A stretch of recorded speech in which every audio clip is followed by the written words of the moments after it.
fight the power like BITCHUTE. What's the status, 3? I'm good, just making the world a better place, that's all.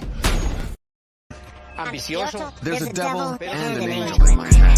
The school system costs children, kids as baby sheep.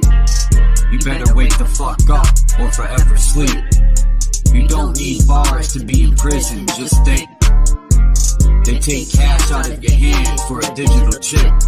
So if you don't do as you're told, your money will go poof, like it didn't exist. We are almost the walking dead without the body bag zipped. This is community revolution in progress, but I'm no crip. As much energy is used to tear down and divide, you can use that energy to uplift and show there's no limit when you reach for the sky. Spells, spells, spells that I am casting. Words I speak are a gift of wisdom unwrapping. A work of art, I am a master craftsman. Painting pictures with the stroke of a pen, spilling ink on paper. There's a devil and an angel in my head. When I was fighting the war, the devil was huge and the angel was tiny. When I started to repent, the angel grew and the devil became very small. Small, but he's a stubborn bastard. With thoughts from within, some say it's the end, something new will begin. Look into the gates of the soul. I am him, I am God. Decisions, decisions, I create and destroy. Broke out this mental prison. Solve a problem and have 10 more like farmers' prescriptions. Life is too short, there's a headstone with your name inscripted. I turn my back to religion, took a seat on a throne. I am the light that torch enemies to skull and bones. I communicate with the other side, open portals, no cell phones. You are the power, why second guess, never think twice. I went from was to was, now I'm Charles Wise. So high, high as a zeppelin, dazed and confused. I'm God incarnated, no El Hakim or Druze. There's a devil and an angel in my head. When I was fighting the war, the devil was huge and the angel was tiny. When I started to repent, the angel grew and the devil became very small. Small, but he's a stubborn bastard. He gives me bad advice, but my little angel says to me, no, don't listen to that bastard. Anything can happen, like someone upsetting me, for example, and I think about crushing the son of a bitch. The devil says to me, do it. But my little angel says, remember, you're out on bail, and there are cameras. Freedom is wonderful, so be careful. I struggle because there's good and evil in everyone. God gave us free will to choose good or evil.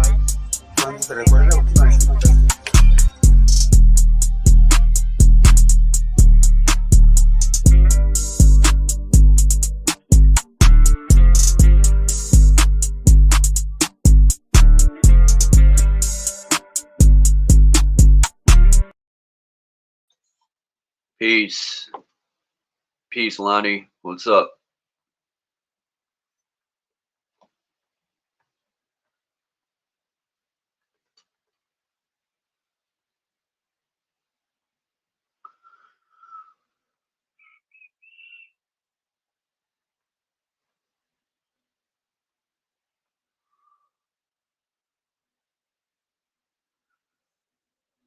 This picture right here, man, mind-blowing. Is it me or in the background? Do you see a bunch of water spewing up?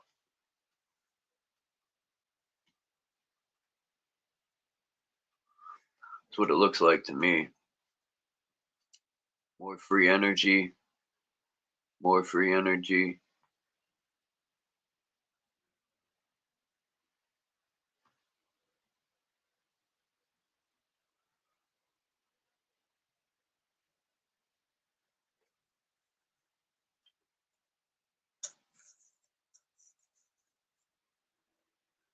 Started to look at buildings in Connecticut. This is, I don't know where this is, but man, that's some beautiful architecture.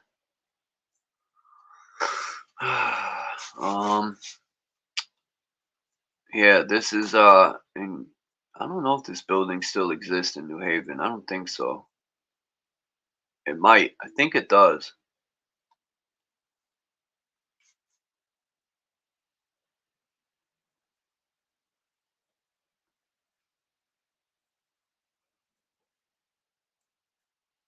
Princeton University. I think this is New Jersey.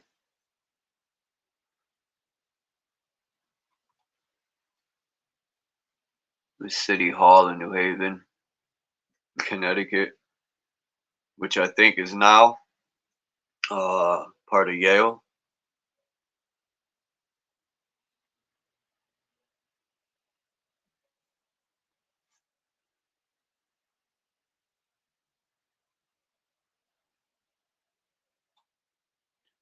I think this is a bird's eye view of Chicago. The I think it's the City Hall in Chicago.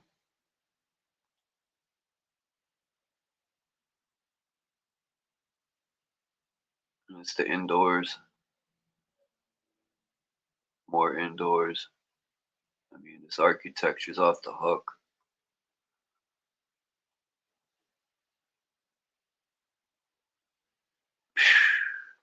That's got to be granite and marble. This is the inside of Penn Station right here.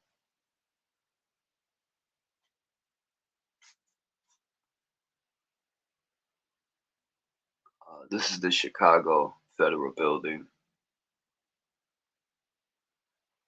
And this building right here is what replaced Penn Station.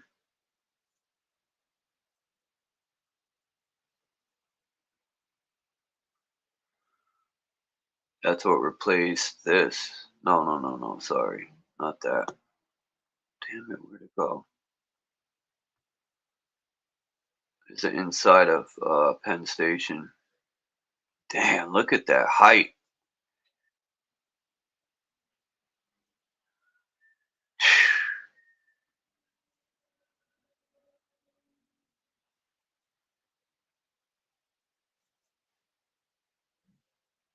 Here's Penn Station again. More Penn Station. The inside is just remarkable. This is Detroit's City Hall.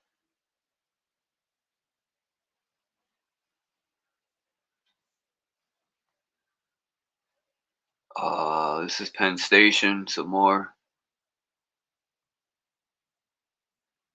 More Penn Station.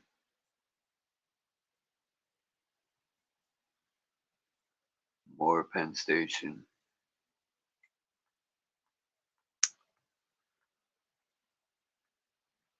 For some reason, I love this picture right here.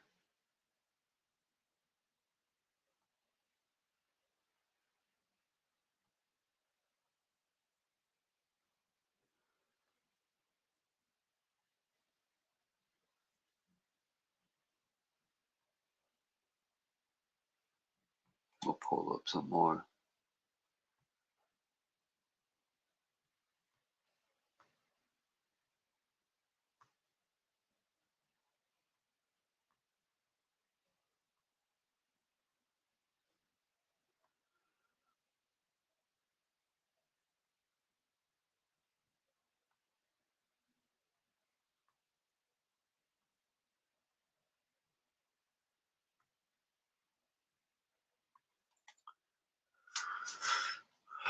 Peace, Jen.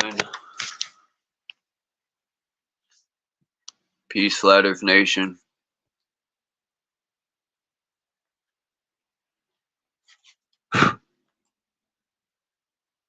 Wow, 3 inches of snow? That sucks. Unless you love snow. That sucks, Lonnie.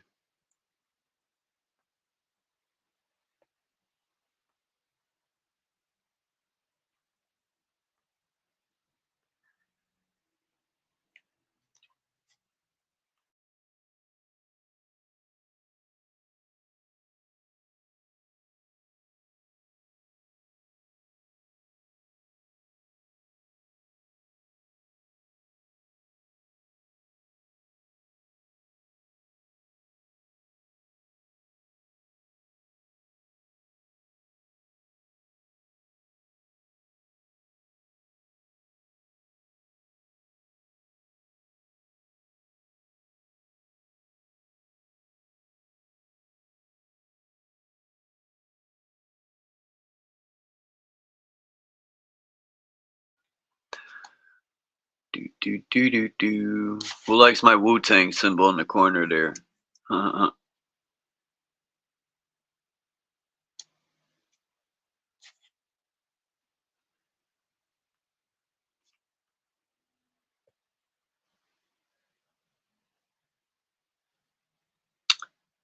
the hell's going on here? I got some some beautiful pictures here of the old like train. I use this picture because up in the upper left you can see the free energy thing. Wish I could zoom in.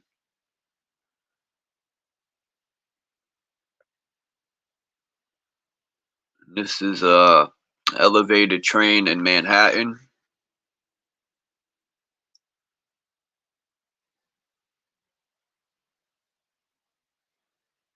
Huh, interesting. This is East Sussex in London. They're putting a train on the Trizex.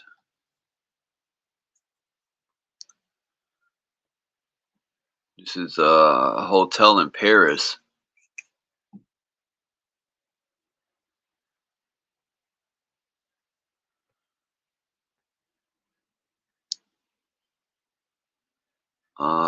This is Chicago.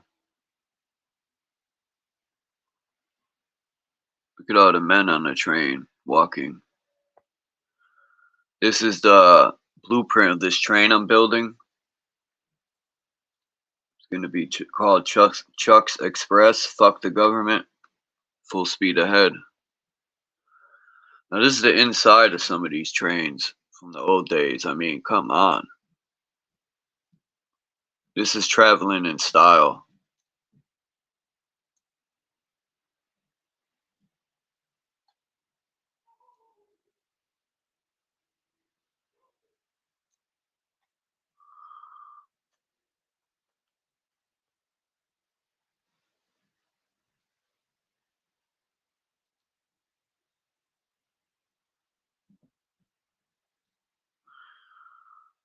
I don't know where this is, but that's an old steam engine.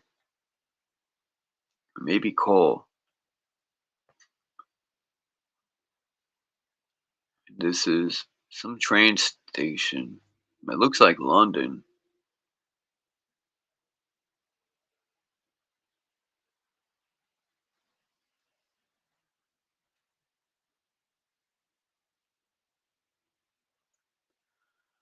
I mean, the interior to these old trains, people say the older days were rougher, but I don't know.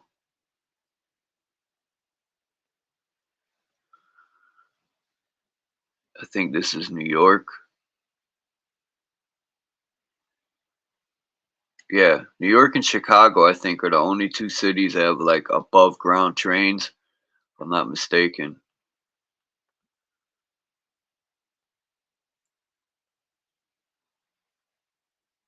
What's up, Dominic?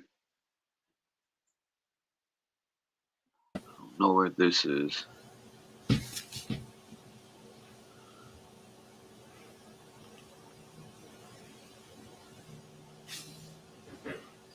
This might be New York or Chicago.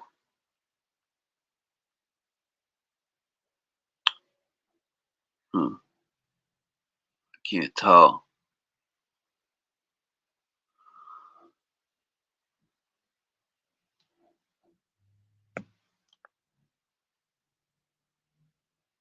I think this picture is funny only because look at the guys on the bike. I don't know if they're racing the train, but what the hell?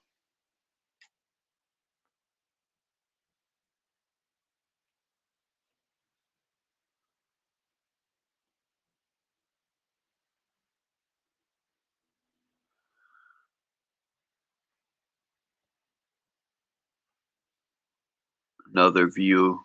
I think this is New York. You could speak, Dominic. whenever you want. I'm just showing these pictures. Like I said, this might be New York or Chicago. It looks like New York.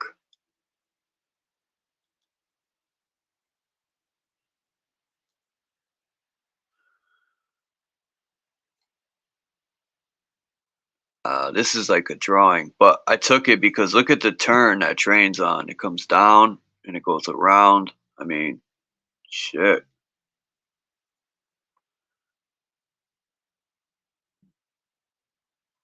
Look at this tree stump on this tree.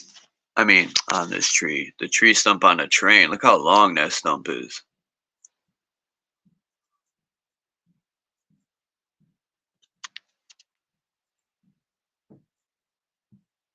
This is new. I just, I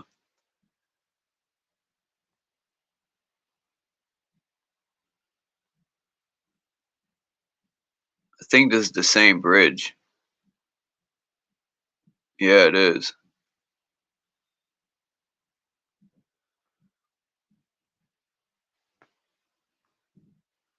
This is a Pullman train, Pullman car to a train. I mean, the inside is just elegant, majestic, supreme, royal. Who wouldn't want to travel like this? Look at this car. Nothing today can match. Today's trains remind me of like a rolling prison. It's all lame. It's all the same color. There's no detail. Now this could have been for people with money, you know, upper class, or maybe every cart looked like this. I don't know, but this is definitely the way to travel. A Pullman train car. Here's another view.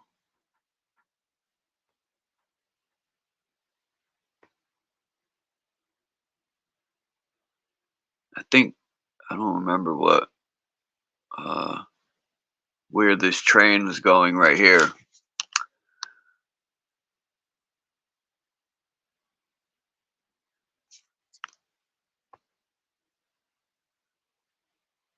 Here's a different train car. I wonder if that's silk, right? Or velvet seating. Well, it wouldn't be velvet, but silk or, I don't know. Look at this fucking track. I mean, that thing's far. Here's a cathedral.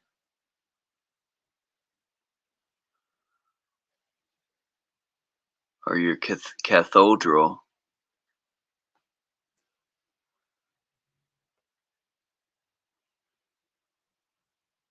Look at this thing. What do you think of this, Dominic? Holy shit. The spiral stairs on each corner.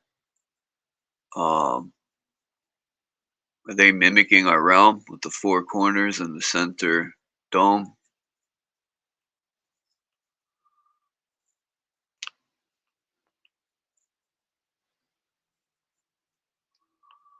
This might be Notre Dame. I could be wrong. I might be wrong.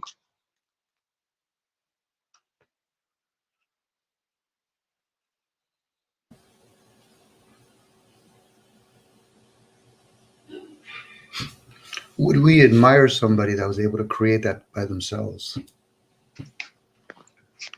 Of course.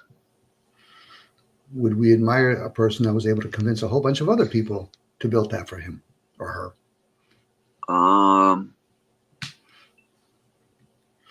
No. I would commence the workers. I mean, unless he drew it up as an architect. You know, if it was just like a king and he demanded some architect to draw it up for him and then demanded the slaves to work for him, I would have no respect. But you know, if people came together and all wanted to build it, you know, I would respect it more because, You know, if an architect had a whole crew and he drew it up, I mean, because the architect, that's a lot of work to draw everything up, and then you got to be on the job site to make sure everything's going right. Or let me rephrase that. Not the architect, the well, yeah, the architect too. I've seen where architects come on job sites, but what's the guy that can? He's the boss of the electricians, the plumbers. I forgot what that's called. The frame workers, the everything. It's called a foreman, journeyman, job supervisor. oh man, there's a name. Contractor. He's like, isn't a contractor like certified and they know it all? Plumbing, the electrical, the framing, the brick, whatever. They have to. Yep. Yeah. But if you didn't see it from a slave point of view, would you be admiring the person that created that or architect that?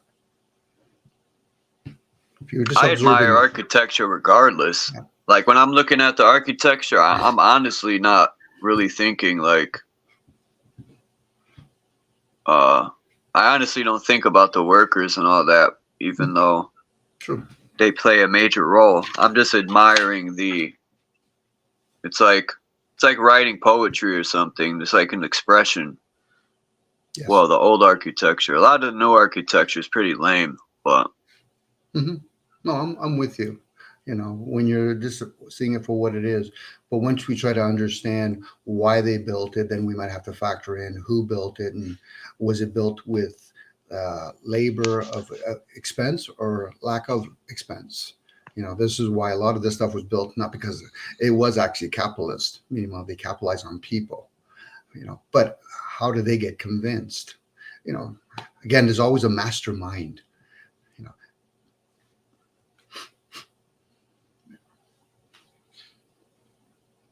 Not taken away from the artistic of it all. It'd be no different watching an art painting. We can all have different interpretations of it. But once we look at it, who or what are we admiring? And obviously you just shared, Charles, you're admiring it for the drawing, or in this case, the way it looks, the design. We could start posing things like, why does it have angles on it and all this kind of stuff. But then we would have to talk to the person that either was the architect or the one that paid him to do the architect work. Like this stuff, you know, I would love to be there to really, I can't zoom in on this picture. I know it's small, but the detail is just amazing.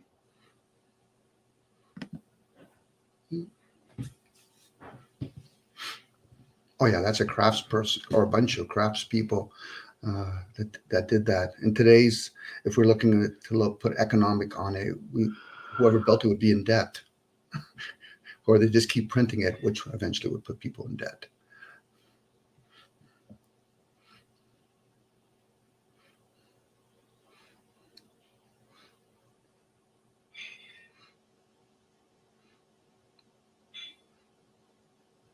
Some of the greatest accomplishment or thoughts of accomplishment has been done by the few, probably created and probably made by the masses, but always created by the few. Like it's got 3 people on each side, the one in the center. That could mean anything. That could be the 7 original stars. Who knows? 7. I mean, there's 7 layers of the heavens too. 1, 2, 3. 1, 2, 3, 4, 5, 6, 7. I got a couple more like this one.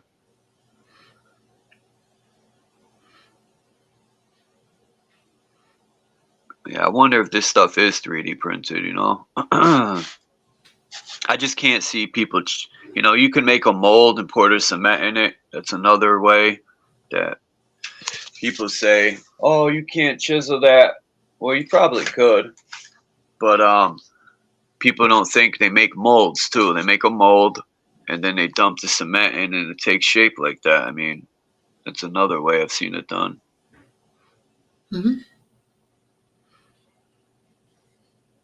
you know, I get it, the hows, and then there's the whys. Why would they do that, and why would they do it openly?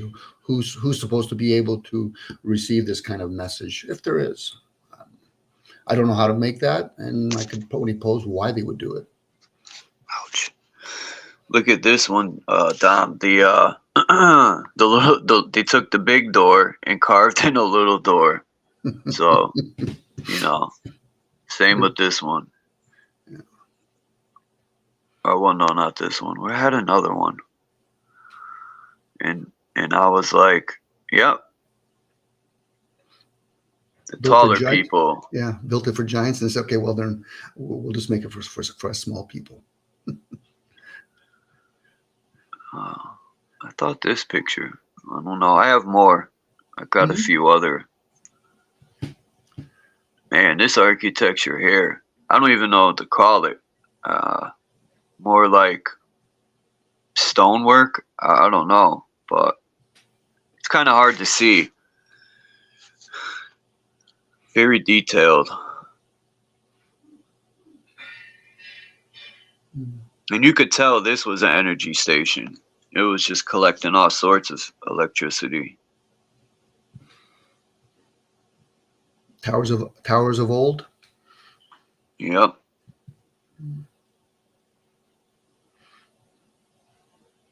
This picture says Salisbury. I don't know if they're talking about steaks. Or is it a town? I mean, look at the indoors to these places right here. I mean,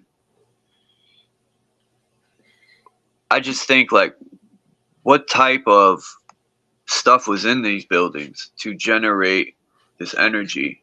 Maybe nothing. I don't know. But maybe the walls generated, you know, everything.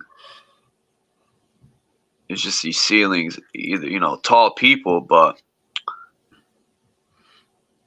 I like when Divergent says they made high ceilings so when you pray it'll echo. I think that's funny. Peace, faceplant, candy, look within.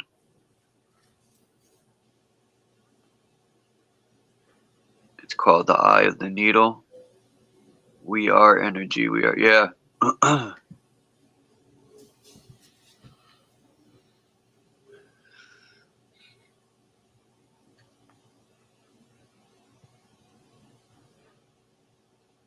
I mean, this is a perfect view right here to just show that's pretty damn high up. Man.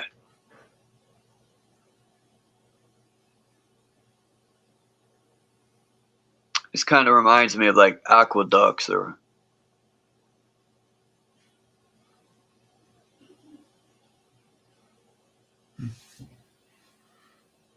something to do with water, maybe. Here's another good view.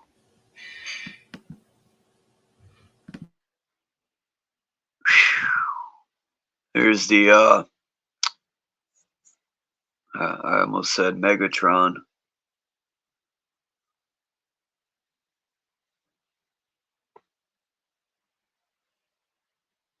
This is a nice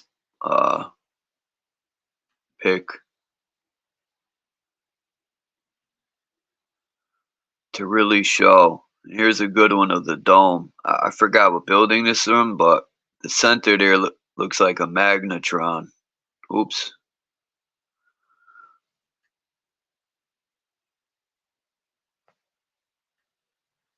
This is an old train. I think this is up the Pennsylvania train station in New York. Here's an electric locomotive. I don't know what year this is. Maybe the 1920s.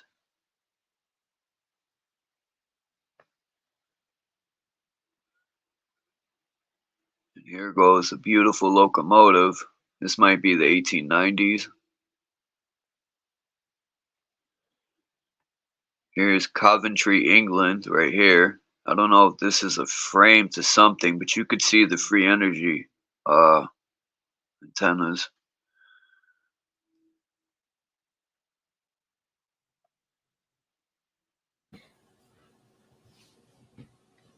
Now we're going to get into some beautiful castles or insane asylums. Man, is this thing on a bridge or something? It almost looks like it's above the ground.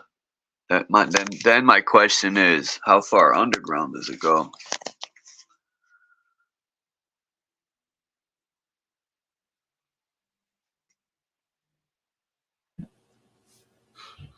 Is it free energy, Charles, or maybe somebody's just learning how to tap into the energy? Well, not no more. Now it's fee energy. It's not free no more. It's fee. Hey, I need some of that fee energy. Charging me a fee. That's a good one, right? It's not free energy. It's fee energy.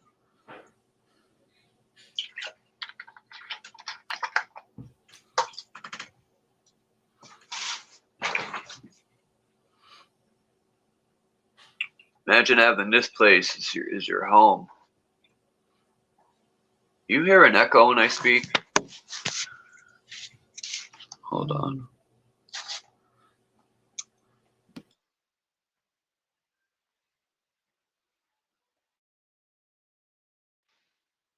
How about now? Nope, it went away. Nope, I still hear it. Maybe you have YouTube open? I'm gonna check for myself. Maybe it's No. me. Let me check. Let me back out and come back.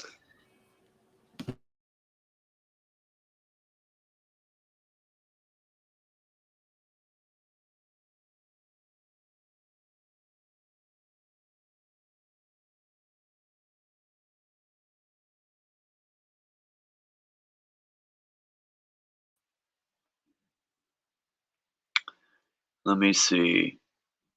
Nope. So far it's gone. Let me check the chat.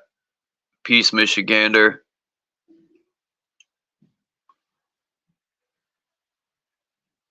Peace, Candy. Excuse me. Have a blessed day at work. Don't work too hard. Let the young people work. Not saying you're old. Just saying. What are you saying? Look at this beautiful building, Dominic. Look at that bad boy. Wow.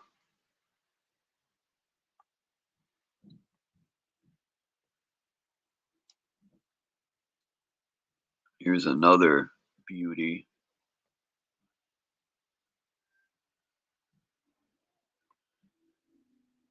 And these are, I guess somebody drew this up.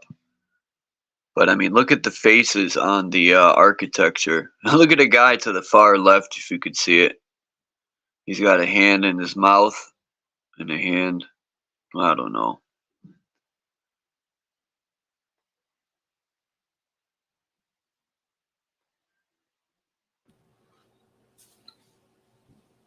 Wow, look at this. It says Donaldson School. I'm trying to read the picture. Donaldson School for the Deaf. This one right here. I mean, how big of a school do you need for deaf people? This thing is enormous. How much energy did this building create? Then you got this, I think. Is this the back of it? No.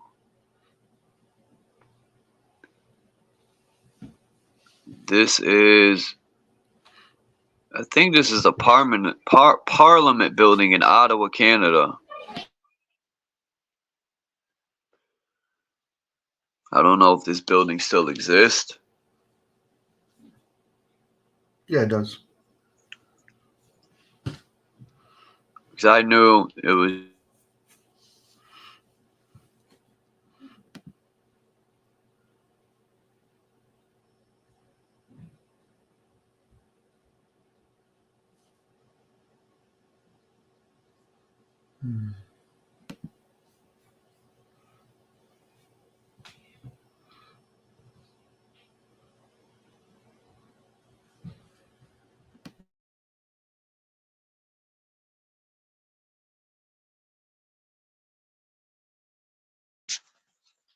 Peace to everyone in the chat. Let's see. No one new came in.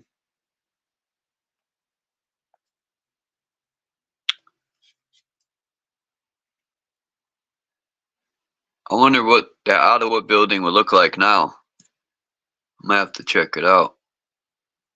Then look at this building. I don't know if it's the same one. No, it's not. But what made me look at this building was the archways. How tall they are. That catches my eye in a lot of these buildings. You know, no normal person would build a huge archway. And people say, oh, to get machines and stuff through. Okay, that sounds reasonable. But you could build a garage door. I don't know. This is the Westminster Palace. Right here. Look at this beauty. Maybe people aren't into architecture like me, but I mean this thing, whew, majestic.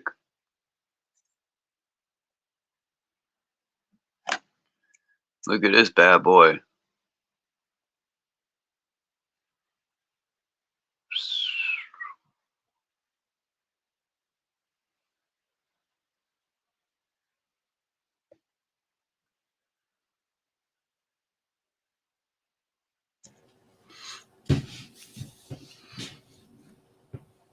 I guess, Charles, that this is another indication how there's certain folks in this realm that are so financially wealthy, we just can't comprehend. We just see some of their stuff that they own. Or found. Or inherited, yep. Well, you're right. Yeah, they do own it. They found it, but they claimed it and say, oh, well, my great nobody built this. You know, they could make up any story to it because they found it. And it just makes me wonder, where did these people go? Like, I'm just not buying the story of they just died, or like I said before about the mud flood. You mean to tell me tall 12 to 14 feet people died, but we made it? You know, there's just too many, like you said earlier, there's just too many questions. Like this stuff. People say we can build this today. Well, maybe.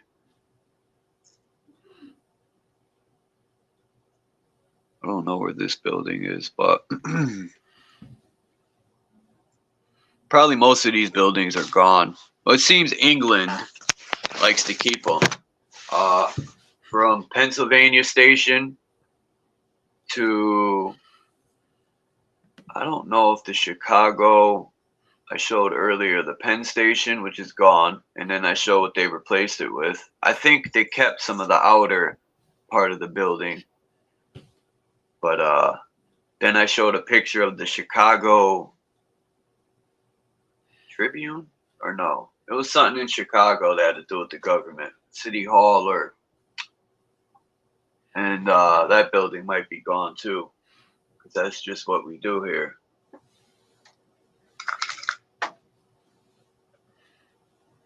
Well, in a Renaissance day, it gave an indication for a lot of wealthy families to mimic each other and how they built things, just to show, you know, we've achieved it. It's like today, all the different cars with different logos on it, they're owned by wealthy families, and it's their own game that they play. But again, a lot of us will forget, but who actually assisted in making all of this stuff? They're peasants, they're citizens, whatever word we want to use. But they're probably, like you said, Charles, there's probably other things, you know, if people understand energy and realize some of these beings are really tall, and they're actually honoring these beings as we're expending our own energy to help assist in a bigger picture. Even that concept of a pitcher, who gave us the technology so we can capture all this stuff. It's very true. I'm interested in that too. Like we talked about this before, I think. Like just the concept of a camera, and you know, who would have thought to bounce light off of mirrors and then use a magnetic strip, and then, you know, just all this stuff to. I would think of this in my younger days, listening to the Jizza album or any Wu album. I would just smoke weed and drift off and think, who the hell thought? I would look at the tape and be like, who, you know, how do they trap music on here? Who would have thought you can collect sound and play it later? Just all this stuff to me is fascinating.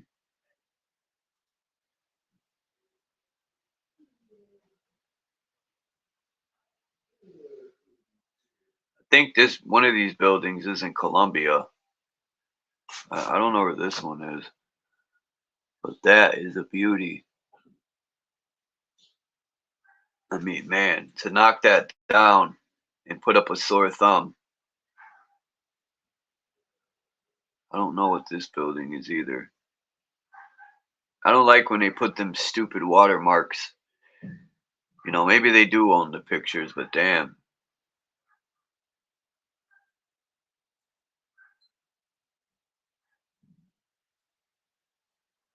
This building right here is my favorite. I I don't I think this is the Pennsylvania station. What makes it your favorite, Charles? The angles of it, the flat roof, or sorry? The size of it Oh, okay. and the material, and also the inside. I showed a lot of pictures earlier of the inside with granite and granite and what's the other stone? Granite and marble. It's just the size of it, I mean, it really ain't too many angles, but just, I don't know, the size of it and the material that's used. It wasn't built to break down and be replaced. It was built to last. And I got to see who they say was the architect to this, or when was it founded. You know, that word's very telling when they say founded, like New Britain, Connecticut, founded in 1870 something, right?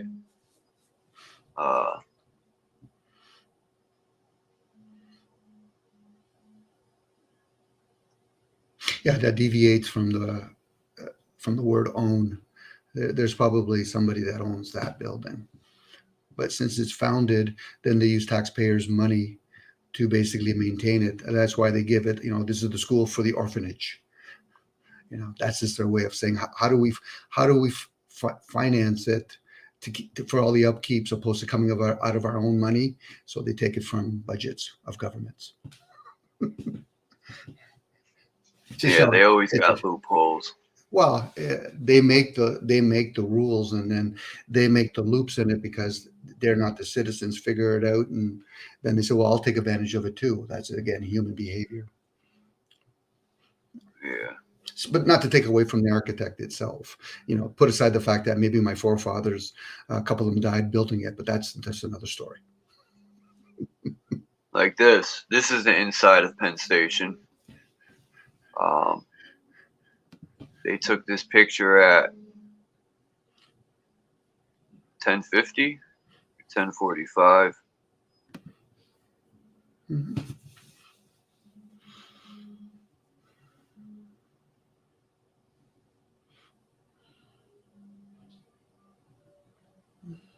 I don't know where this is. This is St. Paul's, I think. Mm-hmm.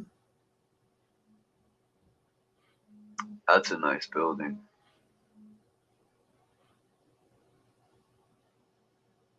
Is that the one that they keep the door locked at nighttime so the homeless can't get in there and have shelter?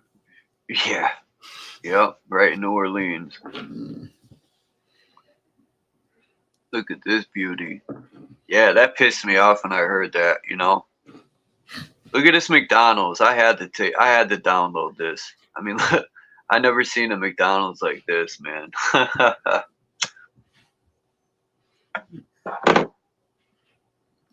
Billions served. What they serve, we don't know. That's true.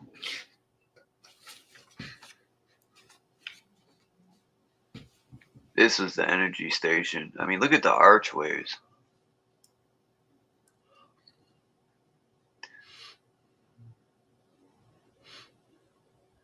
Too many who's and what's in these questions. Damn landlord. Someone bought this building out. I just got a note the other day. And I feel bad for that owner. He has no idea what he's in for. This place is a dump.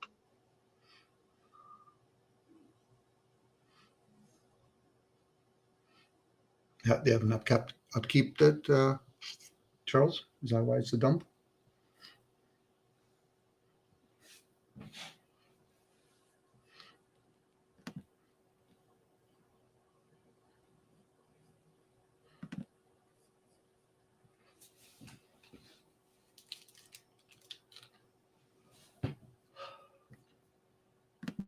Go to upload pictures. Yeah, the upkeep is terrible. Since we've been here, there's always leaks in the walls, and there's many other issues that I really don't want to put out here, but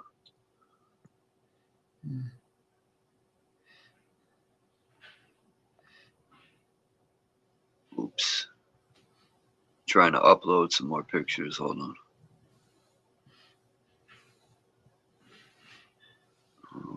I'll put this picture up. This is the Jubilee building.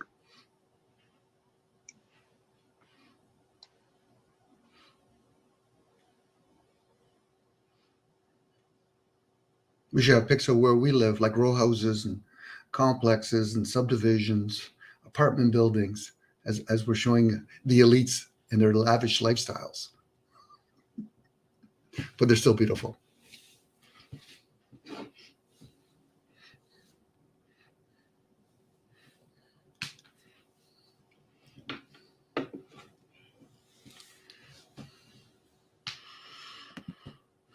Yeah.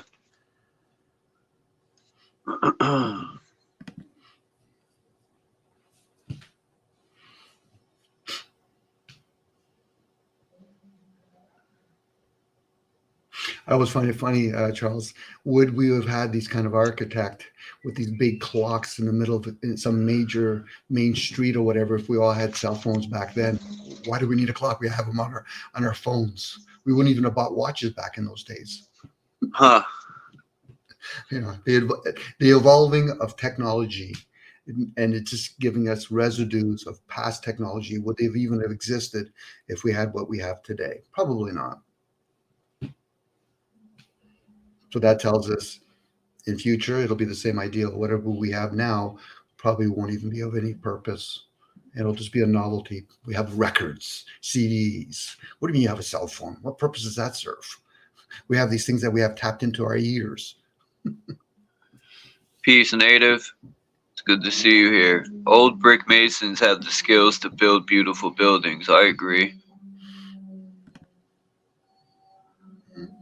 Chief 18 Wheels, peace. My damn landlord. New land. I feel like going out there and cussing them out. But I'll stay peaceful. Has he ever been a landlord? There's one, Charles, to play with. Has he ever been a landlord? But like, who's the lord of the land here? It's not him. He's in the housing business. That's why when I tell my buddies, I said, you've never been a landlord. You're in the housing business. That's a different designation. Rarely do you meet landlords in the countries that land is in. You might meet some of them that have allodial titles or they're club members, but they're not landlords.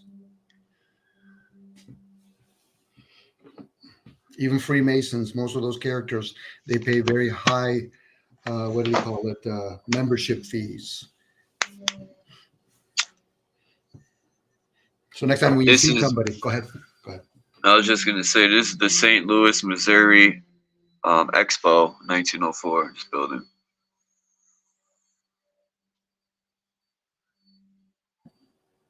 That's why a lot of those buildings that you see, Charles, if not all of them, the reason why there's massive things on top of it, because the people that actually rule the land and that building are the same. they're owners of the buildings, but they're rulers of the land. Two different words going on there because they understand about demigods. That's why we have rulers, not owners.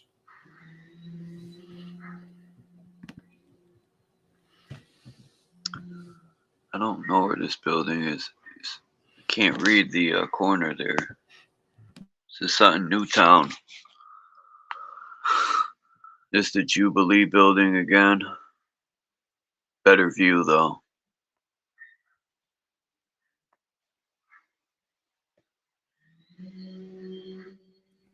What's up, boy? This Yo, is another exhibition building.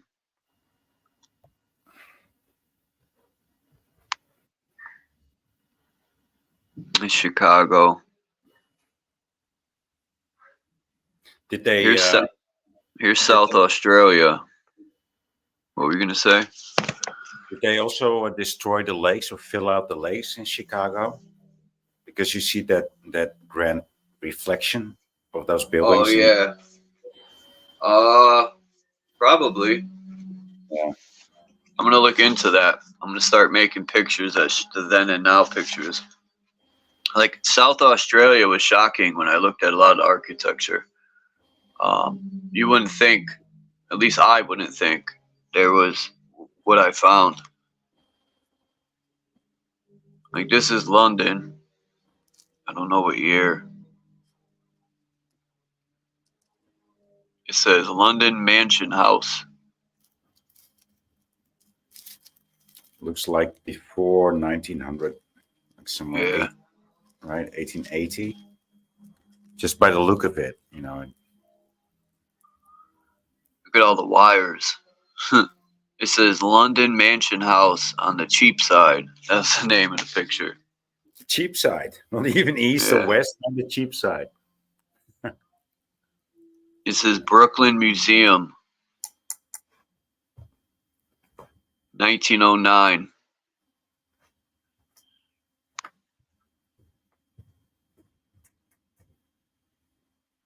I don't know where this is, but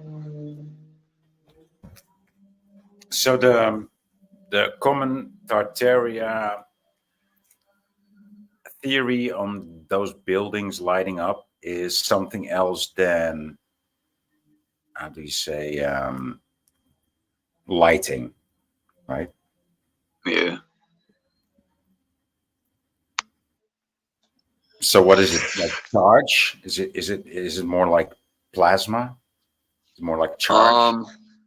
From what it looks in a lot of the old pictures I've showed, it's wireless for sure. You can see the I don't want to call them telephone poles, but you can see the poles with the wireless stuff. I'll pull them up in a minute. Yeah, the antennas. Yeah. I forgot where this building is, but it's also one of my other favorites. This building right here has a road that goes up to the front of it. I think it might be Chicago. But that building's huge. Yeah. Well, this is hard to see.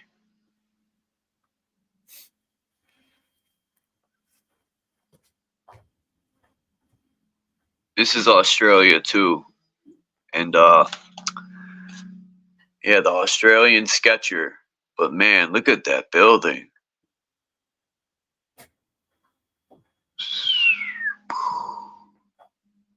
This is 1880, this right here. It says Porta de San Vincent. These arches are all over the world, man. This is 1865 right here. Now, the question is, what the F are these arches for? The triple arches, the trinity of arches, right? Well, it's, I mean, if you say it like that, it sounds like a triarch, right? Which might be related to the patriarch, you know, because it's triarch, so it might be related to patriarchy. I don't know. Maybe. I didn't look at it like that. This one right here is Porta de la. Hold on. Porta de Alcala in 1857. So that the La Cala, that's like the street, right? In Spanish. I don't know. La Calla. This is Antonio Jolie, it says. 1750. This painting. Look how huge the streets are. That's amazing. So broad, hey? Yeah. Thing is huge. This is Porta. Hold on. Porta de Recoletos or something. I can't read this, man. It's all like Spanish. Hecha por Carpentier. I don't know.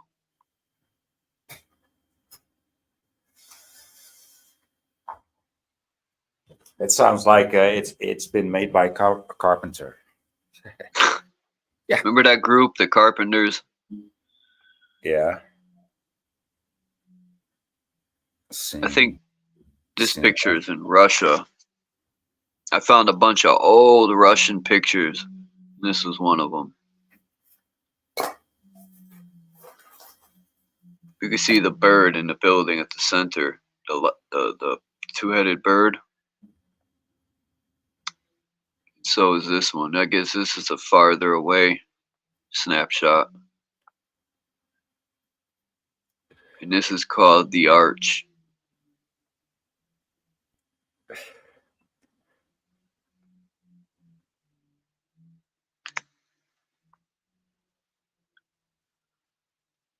You're not an electrician, are you,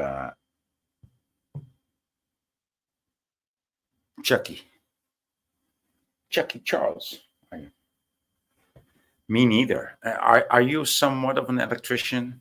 I think you understand way more of electricity than the two of us together, Dominic.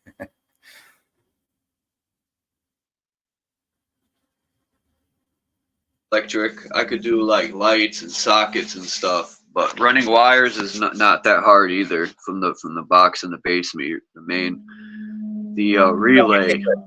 Yeah, me too. But but to understand what it actually is and does, it's why it does it. How you could use it. I mean, I can, like you said, I can make a socket work and or switch, but.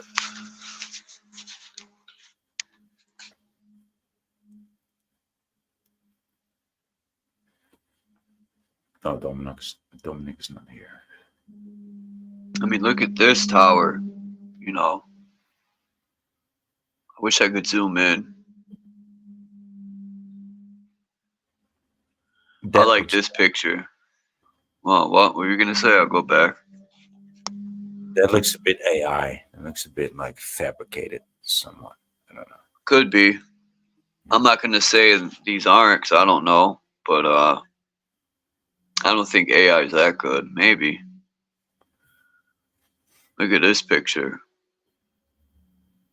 Bunch of old trains.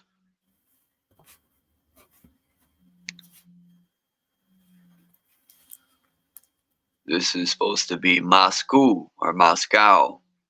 Yeah.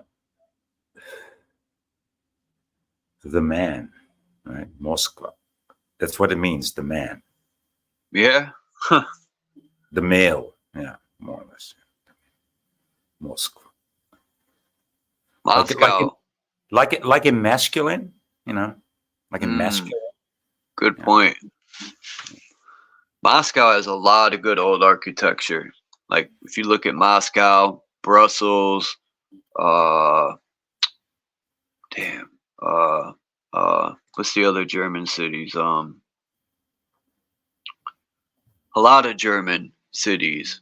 They all been annihilated. If you look in the 1890s, between the 50s and 1890s, you'll see tons of beautiful architecture in Germany, Russia, even look in Cuba, Australia, Canada, Japan, China. You'd be surprised. It's everywhere. I mean, imagine the revenge. Imagine the one that like took on, like, dude, he actually, like, yeah, you people destroyed this. That's why the mustache men took revenge on them, because they destroyed so much culture. I know. It's sickening to me. It is. I mean, this stuff is beyond. I could look at these buildings. There's one in Hartford I was walking by earlier today. I showed the picture of the church, but I looked a little more careful today at it, and it looks like it's abandoned. I was gonna try to get access into it, but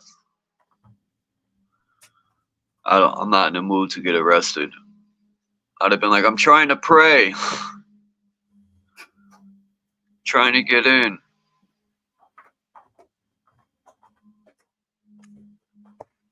I think this is the entrance to one of those exposés, and I'm just not buying that. We built this for 6 months to tear it down. No, I'm not buying that. No way.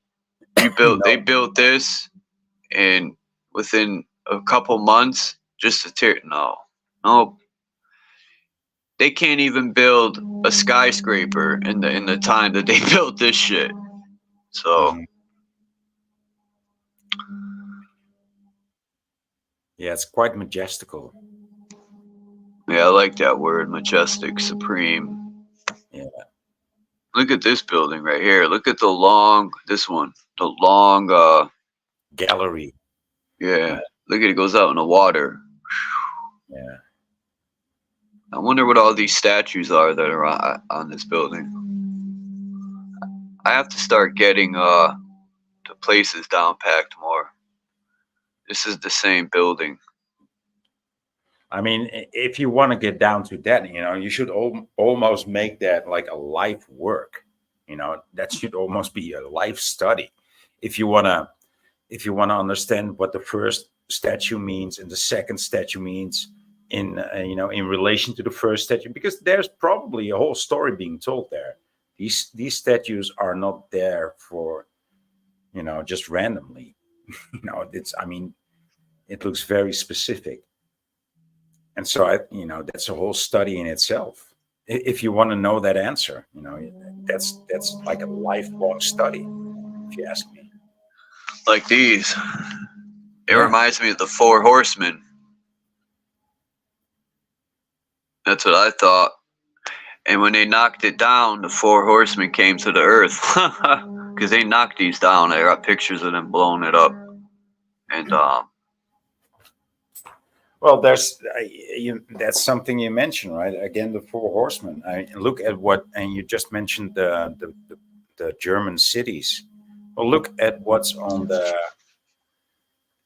what's it called again? Reichstor, Brandenburger Tor in Germany, in Berlin. What's on top of the Brandenburger Tor? Four Horsemen. What's on top of this arc? Four Horsemen. Yeah. I've noticed that in all these arcs, they do have the four horses. Yep. Huh.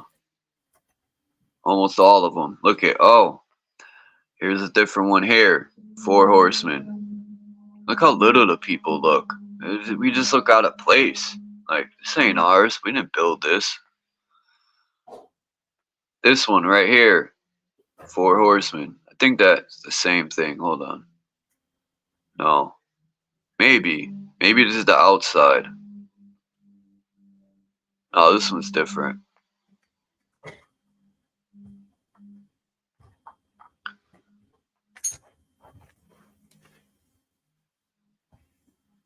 Palais du siècle. Du siècle. And so it's the palace of the century. That's what it says? Yeah. Le siècle est politique. artistique et industrielle. So that was like the 19th century, from 1800 to 1900. Interesting. I'm glad you're here to translate that. And after that came the psychological and the cultural and the more dynamic things. I don't know if this bridge was ever built, but it says it's supposed to be in honor of General U.S. Grant. But it reminds me of a bridge that was built in Germany. And then there was another one built in Europe, how they have in London too, how they have them buildings. I mean, it's awesome. Yeah, it's nice, very beautiful dimensions to the towers.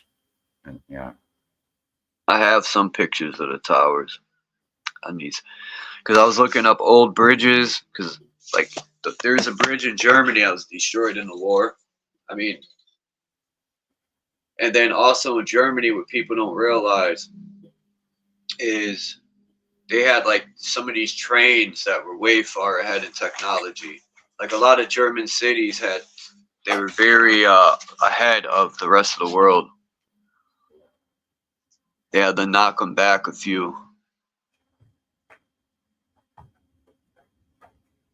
do you know what's going on in Germany at the moment, by the way? No. Mm-mm. So the farmers have been putting on a strike for 1 week solid, and they have cooperation of the army and the police force. That ain't good. What? That is a good Oh, they thing. have cooperation, meaning, okay. Yeah. So everybody, it's just, they've had enough. And they're just, they're just going down. Like, we've had enough of you. We know we can trust you. And they're just had enough. They're going to work. It doesn't matter how long it's going to take. Everybody's coming to Germany, like the Germans came to the Netherlands, like the Germans came to Poland, like the Dutch came to Poland. Even people from Hungary joined the Germans. That's pretty much what's going on. All German farmers are standing up. That's a bigger army than the police and the army together in Germany. So That's a good thing. Yeah, so that's what's going on in Germany at the moment. And this is the 8th day of the massive protest, and you don't hear anything on it. No. Sure don't.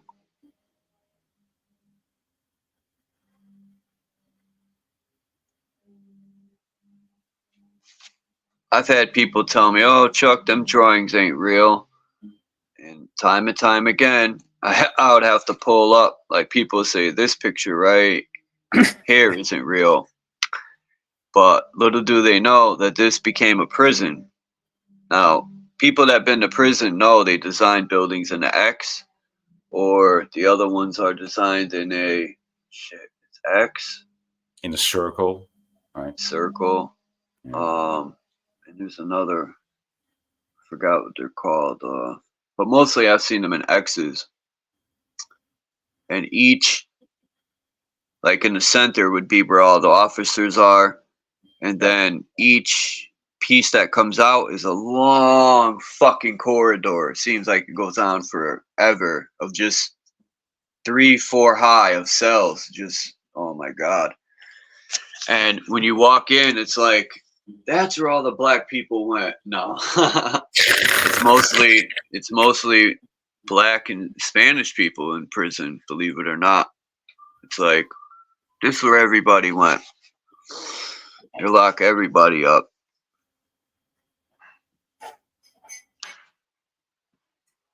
The new city hall. I don't know what city this was in. People are going to say, that was racist, Chuck. No, it's true. I'm not saying it's a good thing. I'm just saying it's the truth and it's fucked up.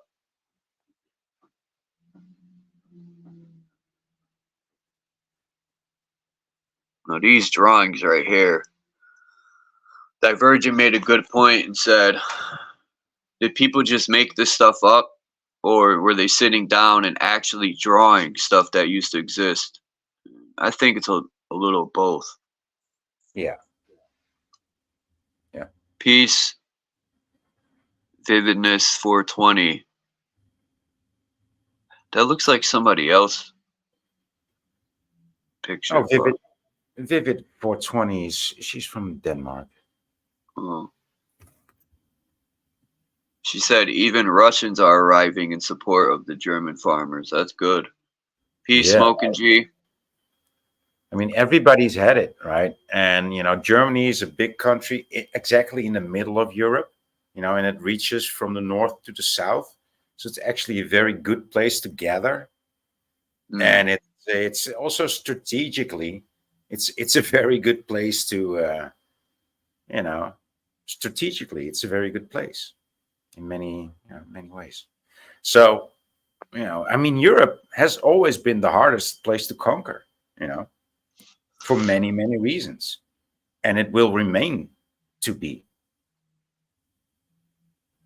We're still playing this game of board game of Risk. You can't hold Europe or Asia for longer than two go. You know, it doesn't work like that on Risk board. Anybody ever played Risk? Anybody ever? So how long did you hold Europe? Maybe 2 turns. That's it. Maybe 2 turns. How long did you hold Asia? Maybe 1 turn, usually. Yeah, Asia, that would be a hard place to conquer because the people are so loyal to their country. And that's what America is missing, man. There's no,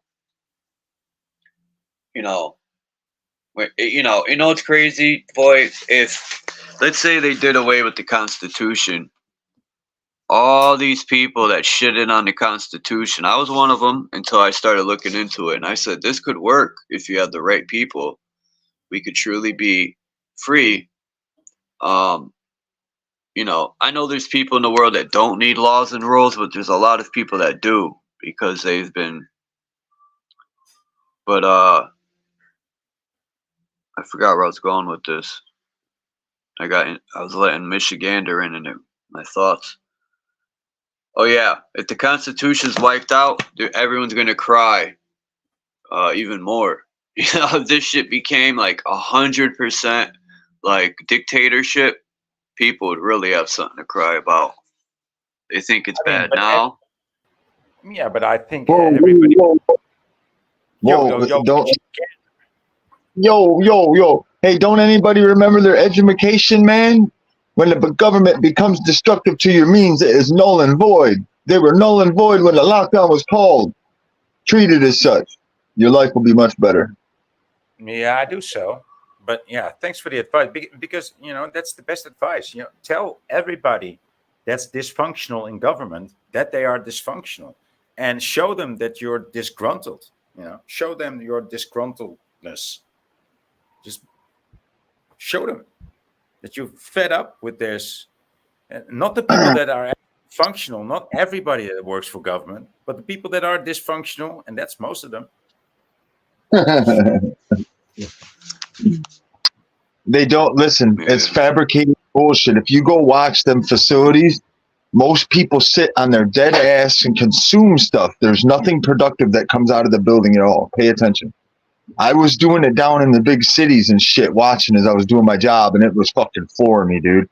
And I'm talking, I was on the corner of Broadway in Kansas City, Missouri, tearing down Nationwide insurance buildings and everything, watching hundreds of thousands of people running like pack rats during the day from 9 a.m. to 5, dude, p.m. These 3 streets in Kansas City, Missouri, just busy as fuck. But the minute 5 o'clock hit and that little fake alarm went off in their head, it was a fucking ghost town, bro. It was the craziest shit I ever seen. It's like releasing the slaves, that alarm hit and the slaves are like, we're out of here. Swear to God. Dude, that city is just like Frankfurt is a very, very famous town, right? But that's like when it's 5 o'clock, the city dies. The city dies. Nobody even goes to a bar or a restaurant. People just leave. Yeah. Because the casino was all right.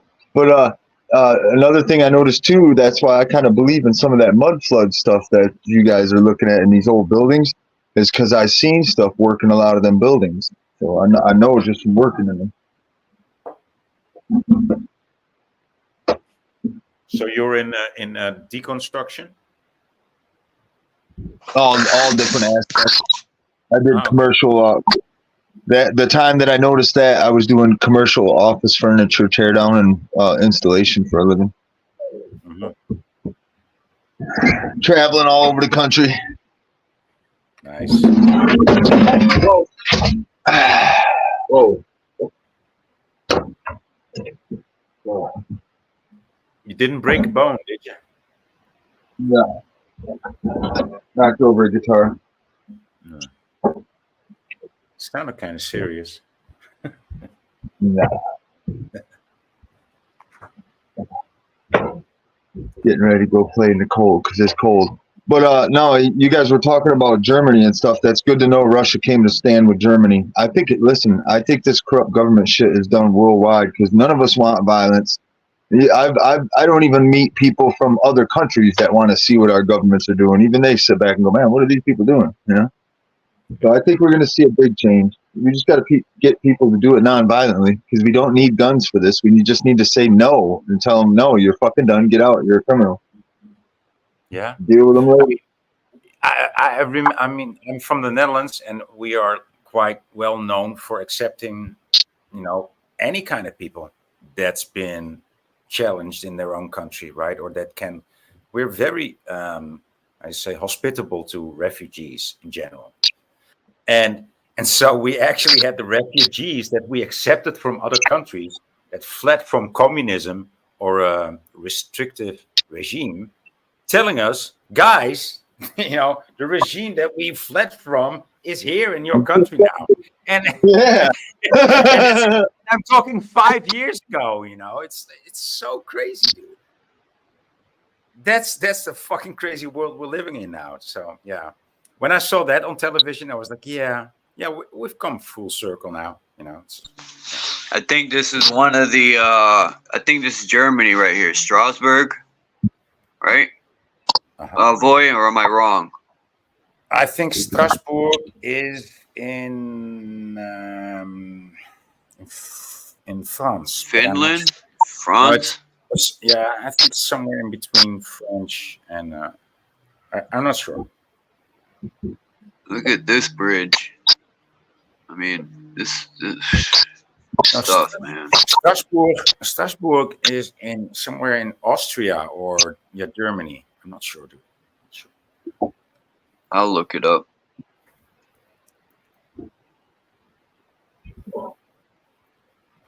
You do know how many historical biblical sites and stuff like that were blown to smithereens over in Iraq and stuff like that during them. Oh yeah, and in Vietnam, all the old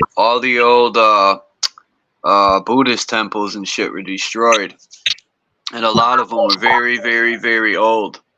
And I heard also there was an island in Vietnam where they had giants. I think it was Vietnam or the Middle East. It was one of the two. I think both. There's giants in the mountains in the Middle East, and there's giants on the island when they were going to Vietnam. They thought the island was empty, but it had a tribe of giants that lived in the mountains. The Solomon Island.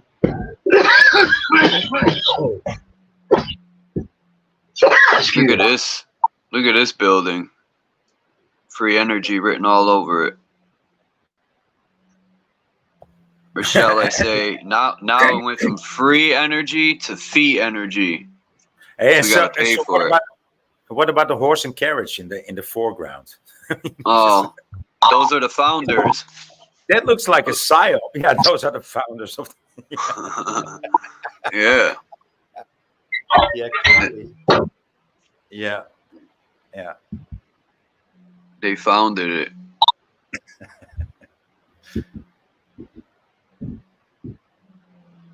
This is Valencia. 1909. I don't know where Valencia is. In Spain. I know that for sure. Okay. Hey, how's Phil doing? You said you were waiting for an update on old Phil. Oh yeah, I'm waiting for Lonnie to send me. He said he couldn't find nothing on Phil. I don't want to say too much, but I don't know. I would like to get a hold of him. Yeah, he won't respond to me either. Interesting. Hopefully he's all right, man. Hi, man. Feeling low. No, probably something different than that shit. But you gotta pay to play. But yeah, fucking. What was I gonna say? Oh yeah, on that stuff with Germany and stuff. There's hundreds of millions of people in the streets worldwide. They're just not telling you. Yeah. Yeah, they're burning buildings. They're burning trying the government. to stop the chain reaction. They're trying to stop a chain reaction from happening. Well, listen, and what's happening? Sorry. Yeah. The biggest thing I can tell people right now is say no, do the right thing, and no fucking violence. No fucking violence. It's that simple. No. Have a good day. Peace, Michigander.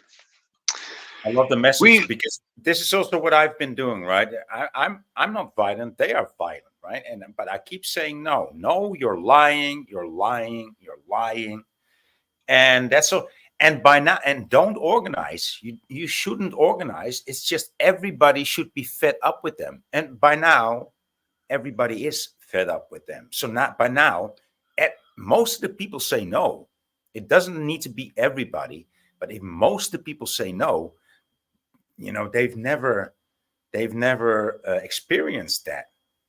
Usually everybody says yes, and even less than 1% says no. And now 50% starts to say no. They're shitting in their pants. Yeah. I love it. Yeah. And these people that are shitting in their pants, they're going to say no pretty soon too, because that's the only way to cope for them. So they're going to be no sayers too pretty soon. That's how this game works. Well, that's one of my takes on it, at least.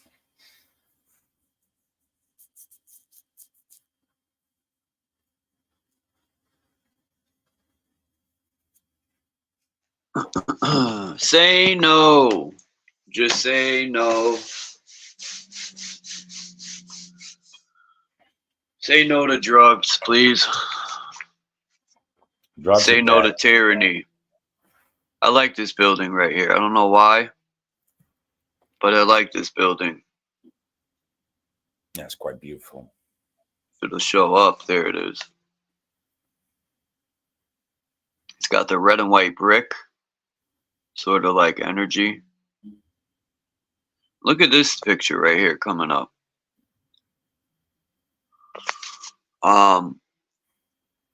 That looks like some sort of free energy station he's toting around. Could be wrong, but yeah. Here we go with one of these. But this one might not have the horse on top.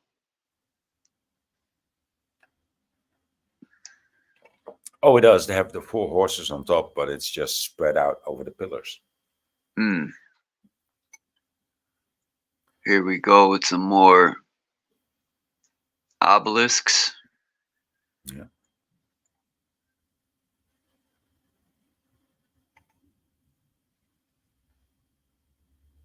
Yeah, I mean these chapels, they almost look like they're the top of a building, right?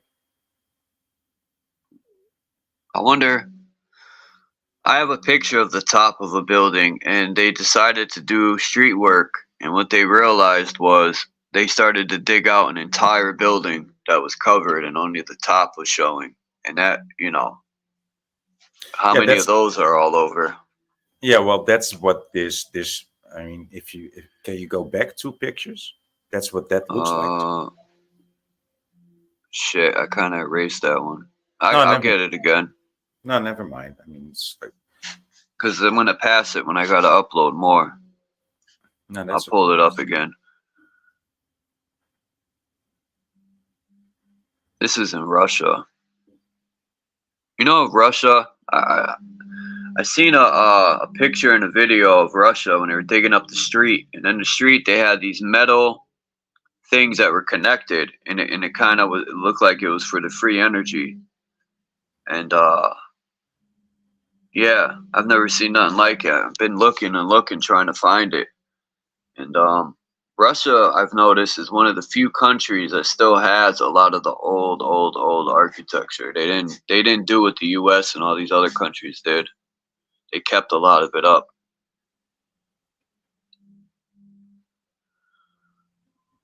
Yeah, I mean, you know, communism wasn't able to destroy everything because they also had to destroy the people that destroyed the buildings.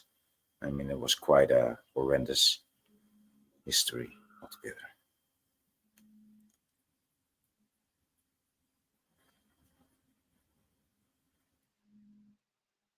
I don't know if this is a war. Like a siege. Looks like a siege.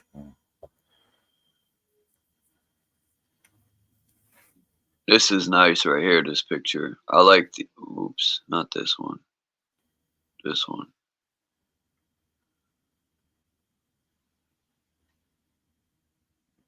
Somewhat like Czechia. It's pretty Northwest European. So.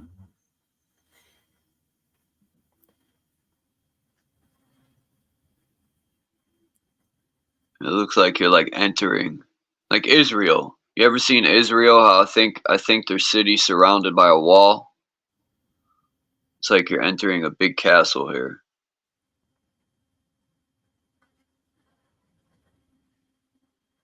Same with this picture. I prefer like real pictures like this, but they mix them in with. Now look at this, man. This is Russia. They do mix them in with some CGI and AI. Yeah. You could see the Russian bird, right? I know other countries used it in the center. You can see like piles of dirt in front of it, like they're digging it out. You can see a bunch of dirt. Yeah.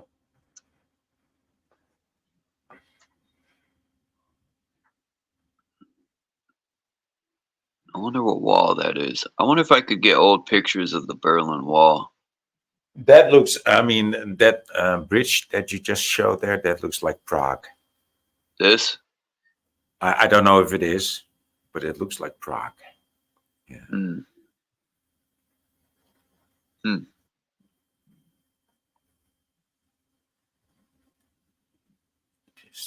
Czechoslovakia. This is the same, I think. Remember I showed, see the pitched roofs over there?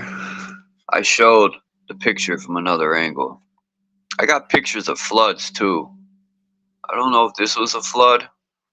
I think it is. Damn people doing the wood floors. This is a flood. Yeah. This is a flood.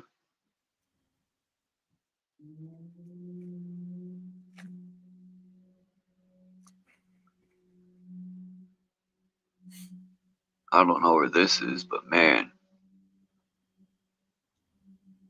Yeah. It looks like a mix of Middle East and Russia, right? Yeah. Yeah, it looks very Russian. This is a flood. Thank God for them big castle walls, huh? It says so, like Navodnye, that means flood. Yeah. Was 1908. Yeah, it was Moskva, right? So in Moscow.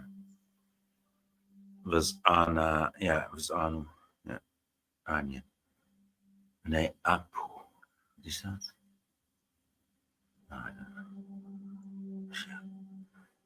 Well, we could look up floods in 1908, and I'm pretty sure it'll pop up. Wow. Yeah, here's that one that I showed earlier, but the picture was, you know, it's the same thing. The other picture. See, there's the free energy towers there. There's no wires hooked up to them. None. Mm-hmm. Unless they were building them for the wires, but I doubt that. And this one seems to be, how do you say, adorned with lights? Yeah. Ow. Damn And headphones.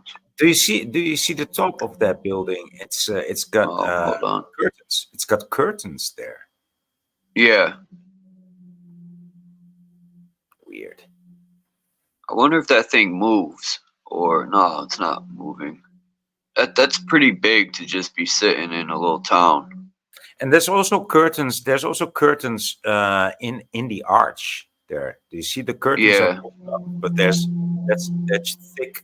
thick curtains that might be closed or open. So there's something going on there too. Peace, Dean. Small town girl, peace.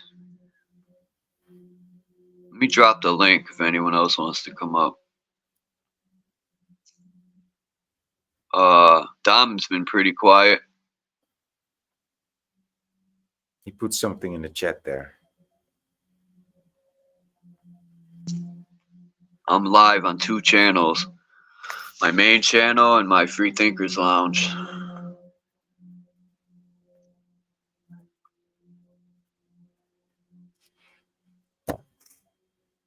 Yeah, I don't know what this is, but I took a picture of it anyway. I mean, took a picture of it. Look at this thing right here. I was trying to show it earlier, but Michigander was talking. This thing's pretty cool. It says Thanum to Diane or something, right? I think that building's pretty darn cool, dude.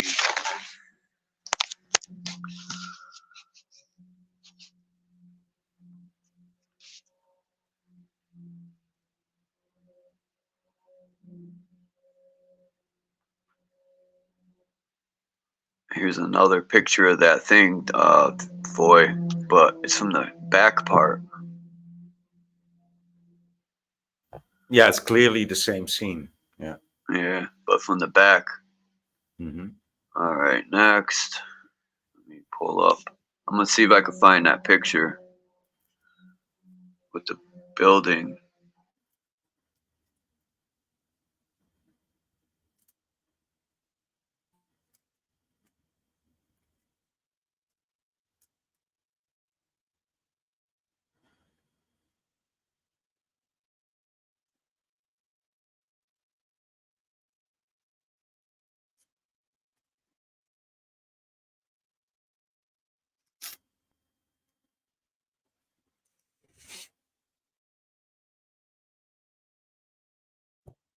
Yeah, I'm gonna go.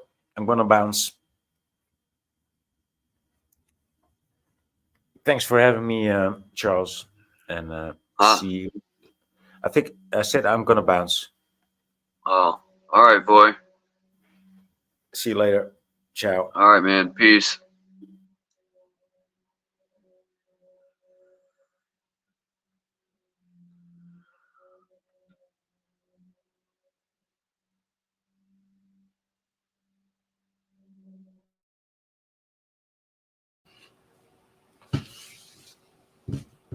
So Chuck, they've been playing with all types of energy, like nuclear energy, for a while now.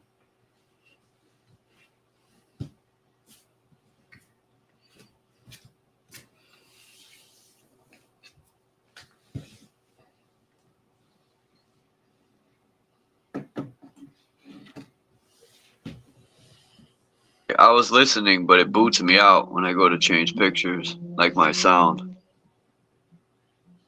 All right, where were we here? I mean, people could talk, and you can talk about anything. I'm just showing pictures while we talk. Mm-hmm. A lot of these protests throughout the world, it's the concept of divide and conquer. So you have to pay for protests, hence why, and even in Germany, they got to pay for military and police so they can keep everybody in line. They're probably just going to reveal who actually are truly protesting, kind of like what they did in Washington, D.C. with Malcolm X and all that. And They'll then round them up, right? Yeah, sure. They can round them up, or they start bringing in their digital systems. Okay, you farmers that have to buy our stuff, you're going to be striked heavily because we saw you protesting openly and publicly on those streets. And they're probably doing something else. Yeah, fully. Yep. Yeah, I'm not about inflicting violence, but I tell you one thing. If motherfuckers push back to me, then I have no choice but to stand my ground. And I ain't no pussy, so. Well, they always do. And I don't show my face and I don't go to protest because none of that shit to me is even worth. They don't give a fuck about no protests. And you're just going to get arrested and pay money to get out, so there's no point. Yep. That's exactly it. You just be fucking deeper and deep. Yeah, it has to usually be a movement underground, and it might be generational, and then you strike when you know if that's important, you know. So again, this is them, their 10-year reset, and these are all the little games that they play. They got, you know, we're fighting individually while they're fighting as a group, you know, unless we work collectively, but we haven't. What they did to India, what they did to China. At present, probably right, Dean. I hate to be. Can you hear me? Oh, good. Yeah. Sorry, bro. I didn't realize you could hear me. I mean, I feel the same that we're already. I don't think we'll ever get it to change it. I mean, I feel like the bloody thing. It's like it's already growing. It's already been developed in the last bloody several resets, and all we do is just come back and pick up where we left off. It's not us picking up on where we left off, but there's a certain group here that are picking up where they left off. And I feel it's going to get to the stage where we won't even need an EMF situation or a major reset where people need to hide underground unless something really major is in the wind. And I can't see the world doing that. I mean, the protests are like, just as Chuck said, you go there, you get your fucking face on the camera, they go through all your bloody stuff, you're pulled out at home later on when you're not even bloody there anymore, you're not even, you know, involved in the protest anymore, and then you pulled out, and they get you for heresy or something, you know. When the I'll tell you this, I know people in my own circle who, because of who they are associated with, like white power groups, or not say they're in my circle, but I know them. They were involved with white power groups. They were involved with gangs. They had swastikas on their flags and stuff, you know. They're part of gang groups, but you know, they just got accosted. They got rung up, or the police turned up at their door and said, "What's all this paraphernalia? What are you doing with this stuff on your feed? Right? What's coming into your feed?"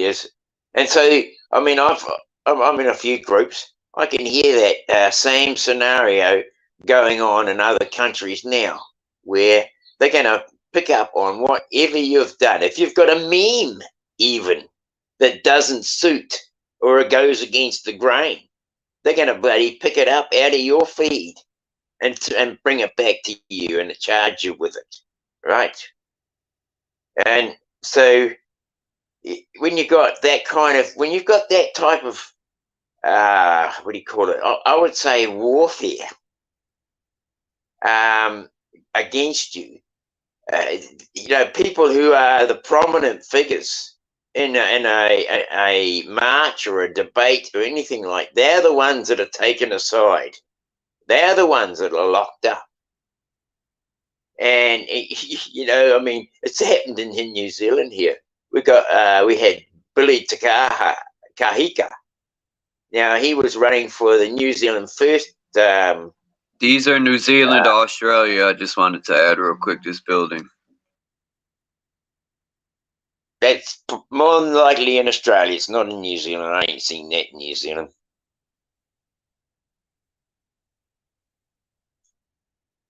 But anyway, that's probably Melbourne by the look of it. Melbourne's got a lot of old world structure. Probably Adelaide's got a bit, but yeah, getting back to these, they take out the prominent figures and they put them in jail, they lock them up, they cause them grief in their family, because you take the main food provider out of the family. If you take that out of the family, then it's going to cause bloody problems for the rest of the family. And then the rest of the family are going to have to either go without, or they get help from people that were surrounding them in their fight. And I see it all the time. I don't think we're ever in a position now, and I don't think we've ever been actually for the last 50 to 100 years, any position to try and fight these bastards, because they've got all the windows and doors closed. You can't get in and out anymore without being seen. That's a fact. The court proceedings now are things are going on. They're all designed around their side of the fence. It's not unique. I can't even fucking put it into words because it's just so exasperating. Can I share that? Can I share that? Yeah, sure, Dom. Please, Go please. for it, bro. To lay it out a little bit, whether people are aware of this or not, we're not even pushing them to go past like third or fourth round. Plans. So they use their police force, which is our own, on us first. And if that gets too pushy, then they bring out military of our own. Most of these countries, they haven't even brought out martial law, let alone a foreign nation. So this is why when we sat aimlessly, we sat aimlessly when they actually bypassed most of the other countries' military, and they brought in a foreign empire like America to go over Iraq, over all these things. And then they distract us with Black Lives Matter, the truckers and the farmers. How many of us are truly going to stop buying foods from their grocery stores? Exactly. And when that could be a bigger group, and a bigger group doesn't mean it's 1 million people. A bigger group would be like 3 or 4 billions. They're not every human race ever work collectively, which I've never heard about, let alone read about. So until that, people are just being distracted with the same old, with their fears, their anger, they're unaware, and not realizing what part am I playing with myself. Sorry, go ahead, Dee. No, that's fair enough. That's fair enough. I mean, off grid. You have to ask the question: who is actually off grid? I can't say any person that I know who says that they're getting solar power, that they're getting, they're growing their own food, that they're not living in the system. Nobody can say that they're not living in the system. There's not a single one of us who can say that, because you've got a car, you've got a house that's made with electricity running into it. And none of it is off grid. Even if you were to set up a solar power thing, you're still running a system that this world runs on. It's not, electricity is not off grid. Any kind of electricity is still grid-like operation. I mean, if we have a major EMF, doesn't matter who you are, what kind of system have you got. Any car with a modern chip in it, that's fucked straight away. Any house with a smart meter in it, it's gone. There's just nothing that we have in this world today that is off grid. The only people I could say is off grid the people who are living still in grass skirts in New Guinea. And even then, you go and look at them now. They've got they're walking around with a modern held phone in their hand. That's not they're no longer off grid when they've got a fucking handheld phone in their hand, right? Wearing American clothes. Wearing American clothes. Exactly, Dom. It's so fucking laughable. Yeah. Yeah, most things is once people start becoming aware of the know thyself, and then maybe for some of us, I can't even say even for myself, they start doing that revolution from within and realize, oh, I have a lot of comforts. Would I be willing to actually give up some of my comfort? Well, no. Then why would you be protesting? See, this sounds like we've all become like spoiled little children, complaining and even realizing even these people that we call elites probably have at least things that they got to follow. So we could either understand how these things work and then understand our own placement. See, a lot of people forget because we're becoming aware of all this stuff, doesn't mean it should change our placements. You know, that's why in Indian culture where they have the class systems, we have our own class systems here, working class, educated class, farming class. But unfortunately, with this new technology, it makes everybody aware of it, but they think something needs to be done. Yeah, from within. You know, and realize we have monarchies. I might not agree with them, but I should at least try to understand them. Same with the anarchy. How does anarchy work outside of this self-absorbed person? How does it look like with the masses?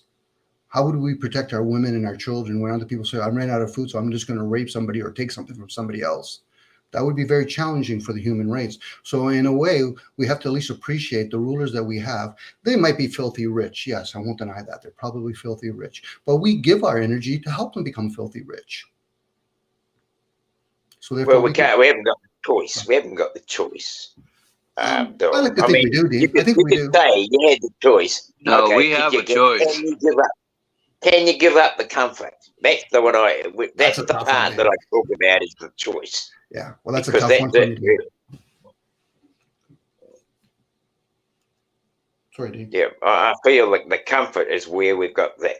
Is it? Are we prepared to give up the comfort? Is whether we have the choice or not. Mm-hmm. Well, it's like if you say, "Oh, I've got a choice," but then you're still following the same very principles, and you're still getting the same comfort. You're not breaking away. You're just pretending you're breaking away. True, but it'll bring awareness, and maybe the next generation or people in this generation will do something. It's like me asking somebody, you know, would you fast? Then they start asking philosophy questions such as, why would I fast? Now you start asking philosophy questions. Why do you eat? You know, how long can you go without eating? Well, I can only go maybe a day. I said, well, then how would you handle it if all of a sudden they start bringing all the truckloads of food into your major city? You'll see how quickly you're controlled. And this is where people should at least be aware. You know, action does not serve human race without actually, you know, being aware of things and having discernment. If not, then we just become the masses, and that's usually we become citizens or peasants. You know, and then those are where I know what you're saying, Dean, because a lot of us form habits, and then we say things like we have no choice. Well, we do have choices, but some of us can have more choices than others. A person that says I have no choice, well, then you shouldn't be able to pick up a gun and say, well, they told me to. I said, no, that proves that you did make a choice. Whether or not they agree or not. Sorry, go ahead, Dean. No, I mean, I fully I agree. I'm just saying I agree because I mean, you know, I mean, what is choice anyway? What are your comfort really is what comes down to what your choices are. I probably you know, my comfort levels are probably not as high as some other people's. People who feel they need to eat 3 meals a day and have you know, blankets and warming devices that keep the cold out during wintertime. These are things that we can't escape. We've been you know, I mean, as a child, you know, you take, for example, as a child, a child, you can it can strip all his clothes off it doesn't matter what you put on him, because he just doesn't want to wear them because he's too bloody hot, or he just doesn't like that fucking stuff against his skin. And he goes outside. Now you're going to say, oh, and you feel his little hands, you go, oh shit, he's cold, put something on him, you know. But the child's not feeling cold. It's only you thinking he's cold. Because I know for a fact that I have, you know, I've been given jobs as an adult to do where, fuck, it's cold. It's bloody cold. My hands are frozen to the point where I no longer can feel them. They're numb ass. And I've got gloves on, and I can take those gloves off, and I can put my hands around a fucking hot exhaust pipe that's coming out of a running motor. How the fuck can you do that and not get burnt? Right? Hold on. Let me say peace to Jeff and his dog Chop. And I'm just making sure. Small town girl. Who else came in? No one? Alright, go ahead, Dean. Sorry. Yeah, it's all right. So, you know, how the hell can your hands physically hold a hot, burning, bloody muffler when they're so bloody cold? You know? It's only the fact that when you're young, your mind hasn't had that constant scripting of being told how cold affects your body. And it's not until you start getting to a certain age that it fucking starts actually affecting you. You know?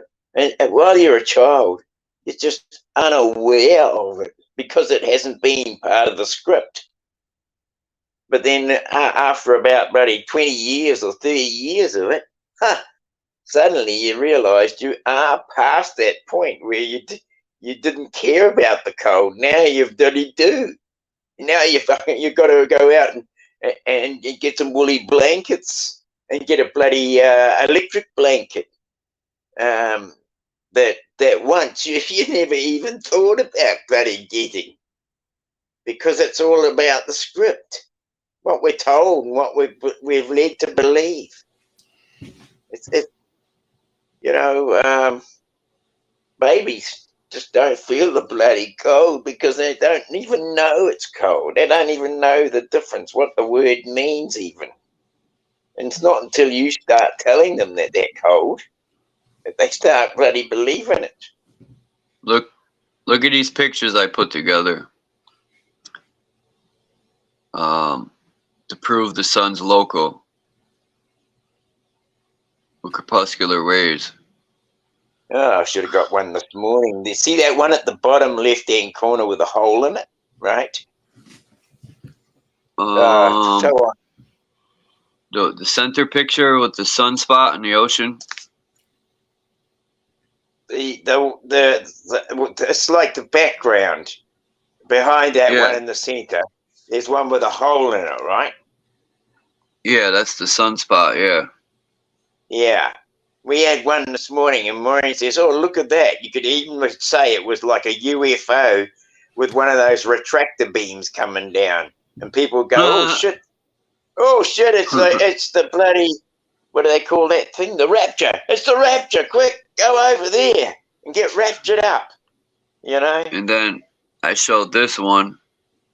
No matter what you do with water, a cup of water, a puddle, a pond, a lake, or the ocean, it's all looks to level.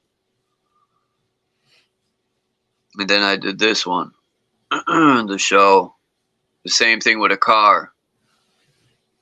It's the same thing with the sun, local light reflecting. Yeah, I don't know whether you've seen Paula did something recently with the sun. Yeah. Walking on water. And, you know, I mean, that's all it is. It's really the sun shining its light across a level surface to your feet. And that's all it is. And, you know, if you can say, oh, well, it's got curvature in there, you're only kidding yourself if you're saying that, because you shine a light across a mirrored table and it will do exactly the same. But you put a piece of paper, like say a long sheet of paper on the table, get a ruler and stick underneath or your arm, now lift it up. That sun is not going to walk on water to your feet if it had curvature in it. Here's your ISS station. I got this from Divergent. I screenshotted it. Then I got this from somebody on Instagram. Well, their name's right there. The Roman Empire never died. It just changed its name. Roman Empire, Russians, Rothschild. And then this picture here,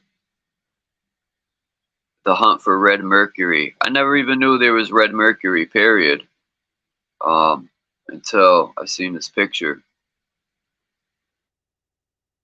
What do you think about red mercury, Dom? I just want to hear your viewpoint.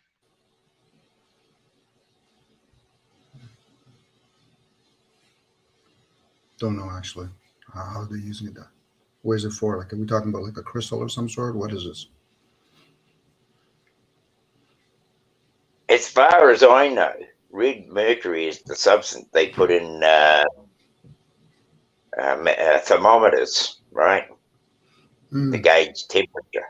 Not red mercury. They put regular silver mercury. Yeah, I know, that's it. But I've got actually one that reads Fahrenheit and centigrade. It's got the red fluid I'm in about it. to punch right? my landlord. Dude's doing it right in front of my door. I got this picture from Divergent, as you could tell, and they're digging out train tracks on the mud flood. Yeah, I actually that cool. That's great, because I've actually got that picture in my thing. I've even think I've shared it to you. But damn, I thought anyway, go ahead. I thought that was the caption that I read. That when I first read it, it had surface men clearing old mud flooded rail tracks, right? And it was about the surface men. So, I mean, if you've got a whole lot of mud up there, and you haven't got anybody, the ground, the whole place is unlivable. I mean, where would you get food if everything is covered in mud? You wouldn't even get a plant growing. It'd be covered in mud. And you know, it's hard for people to understand liquefaction until you actually see it in action. But you get a whole lot of heavy rain, and it fills onto the ground, like it's actually saturated the ground where it's no longer able to drain away. So it just runs across the surface of the ground, and then couple that with an earthquake, and the whole place just turns to custard. It becomes mud, liquid mud. And that's what these mud flood events are, as far as I'm concerned. They're just earthquakes coupled with heavy rain.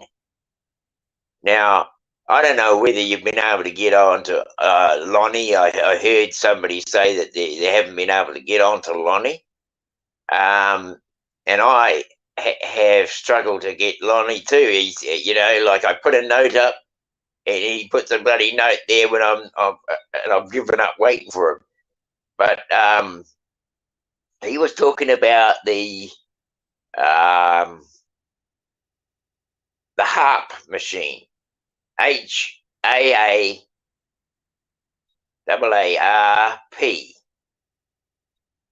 and I look into it. It's called the DUGA, DUGA radar. That's what it's called, DUGA radar. Duga, not Duga, not Duga. D-U-G-A, not D-U-G-A-R. So it's D-U-G-A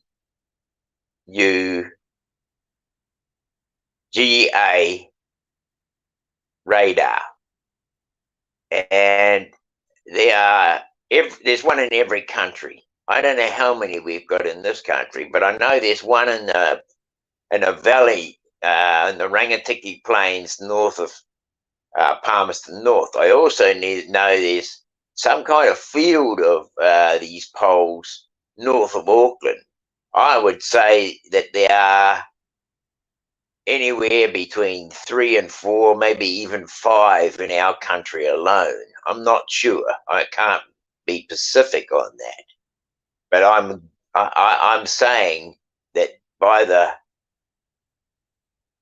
scope of what I've seen of them, I would say that there has to be quite a few. But if you look into that Duga, if you type in Duga radar into your Google chat, you will get pictures of these things. You could do it right now, Chuck. You could type in Duga radar into your feed and you will find where you get. I mean, I don't know. Dom, can you do that? Yeah, I can't share my screen, which sucks. It's all right. Can you do that though? Can you do that into your feed, into your Google, and see Type what in pictures, what? images? Duga? Type in D-U-G-A, yeah, and then radar.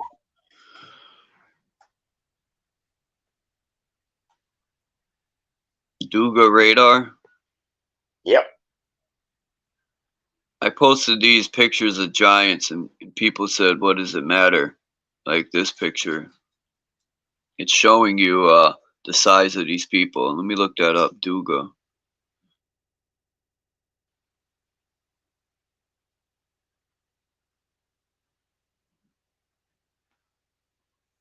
You said Duga what?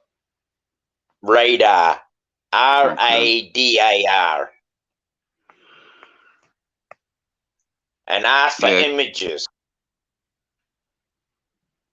Oh, okay. You want images? And go for images, then you'll see what they show. A bunch of antennas.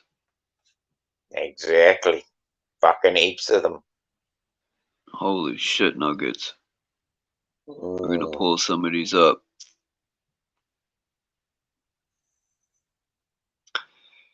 Antennas here, antennas there. They're gonna fry your derriere. No, they're not, Chuck. And they It's all not work gonna off the kill us. ionosphere. They all work off Yeah, the like HARP. ionosphere. Like That's HARP. exactly what HARP does. Yep, they are HARP machines. All right. Yeah, high aurora, something, something, something, something, something, nothing.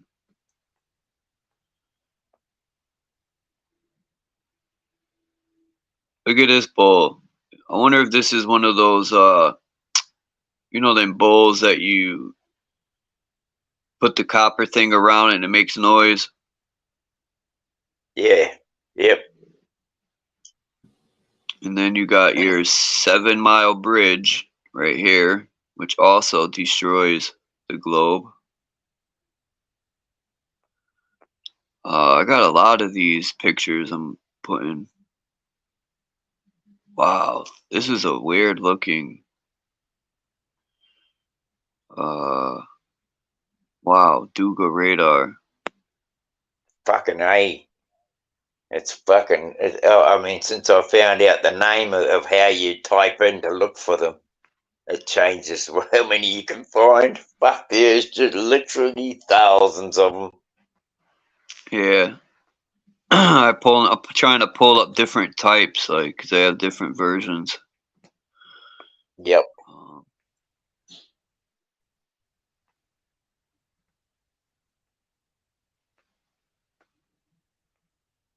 If you can send some of those to Lonnie.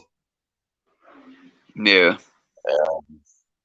it might help him because he was talking about going live and doing a show on it, and he wanted to know if I would go and help him co-host it. Let me show the rest of these, and then I'll pull it up. Sweet as. I only got a couple more pictures. Now I gotta upload more. I think this is funny. You know, they got the giant got them by their hair. This is just another picture in the 1700s of electricity. Yeah.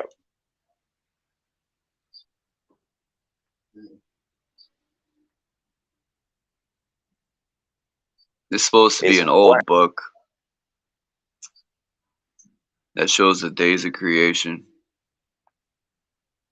And then I found this old book that shows plants.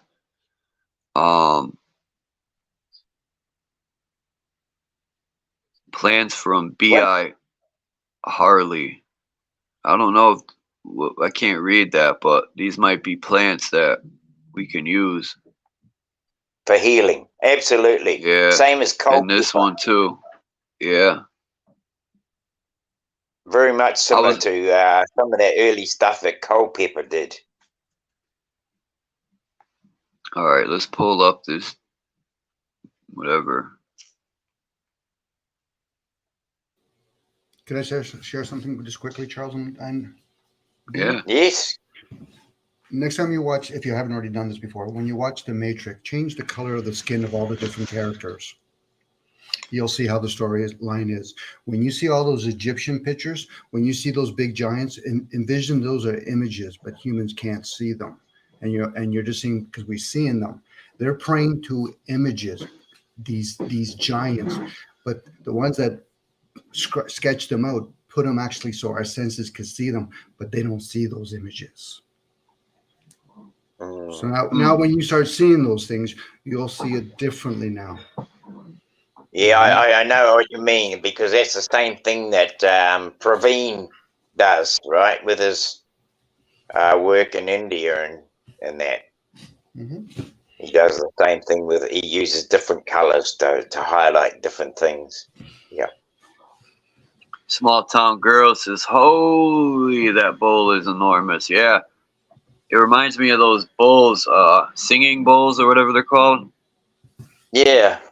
Yeah, you can have them in crystals. Tuning fork. Yeah, you use a tuning fork to go around them. Yeah. Mm-hmm. So this is the one of the, look how little the guy is. That's why I took this picture compared to these antennas. Yeah, then this is fucking monsters. This is them from a higher point. And then you got this guy repairing it. Yeah. If when you play with things like singing bowls, or whether they're crystals, metal, or gold, if you put water in it, you'll see how it acts. Think about when they do cymatic. Cymatic? Yeah, cymatic. So now when you're doing a singing bowl, if you surround it around your body, got to remember you have water in your body. And that's yeah, it changes the molecular structure. It can. And look what these things could do. I mean, what kind of molecular structure can you change with that arrangement, right? Yes, it's always affecting our energy, but we only see it in the effect form, such as the physical. And this is why some bodies, depending on their blood type, they go into disease mode. And that's when you have to fast and detox, because if not, cancer, I can't say the word, I just remember now, certain kinds of cells get activated. And then people think it's a bad thing, where it's actually just a reminder that your body's actually going into disease mode. Sorry, Charles, I realized I was with Access. Hey, the older we get, Dom, the more that happens, bro. Yep. I mean, you know, little blotches in my skin. You know, like they call them age spots, right? Mm-hmm. But you know, like my skin now is a lot thinner than it used to be. I can bump things, and I end up with a blotch. It'll stay there for days. eventually dissipates. It's like a little hematoma under the skin.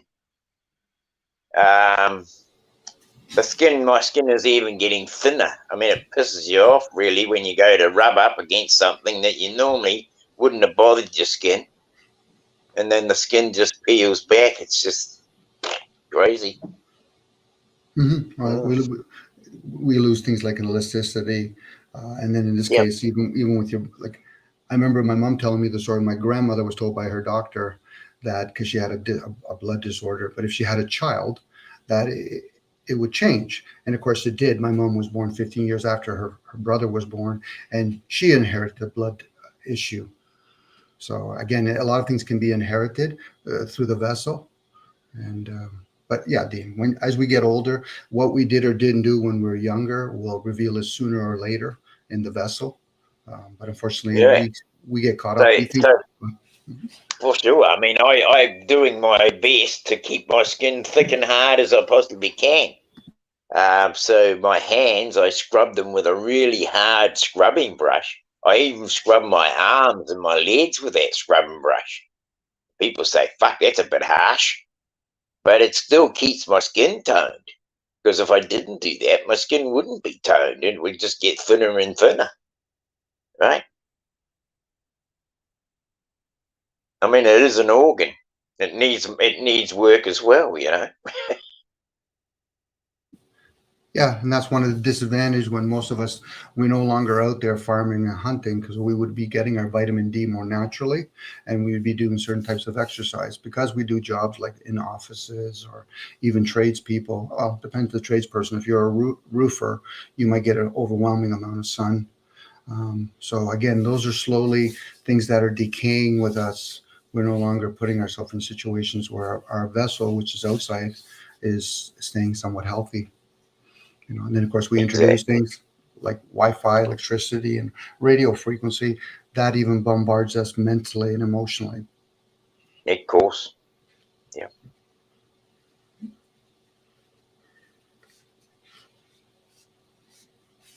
But most of us, unfortunately, are stuck by still thinking that they're the vessel, opposed to, okay, but do you take care of it? You know, I can say I don't always take care of my vessel.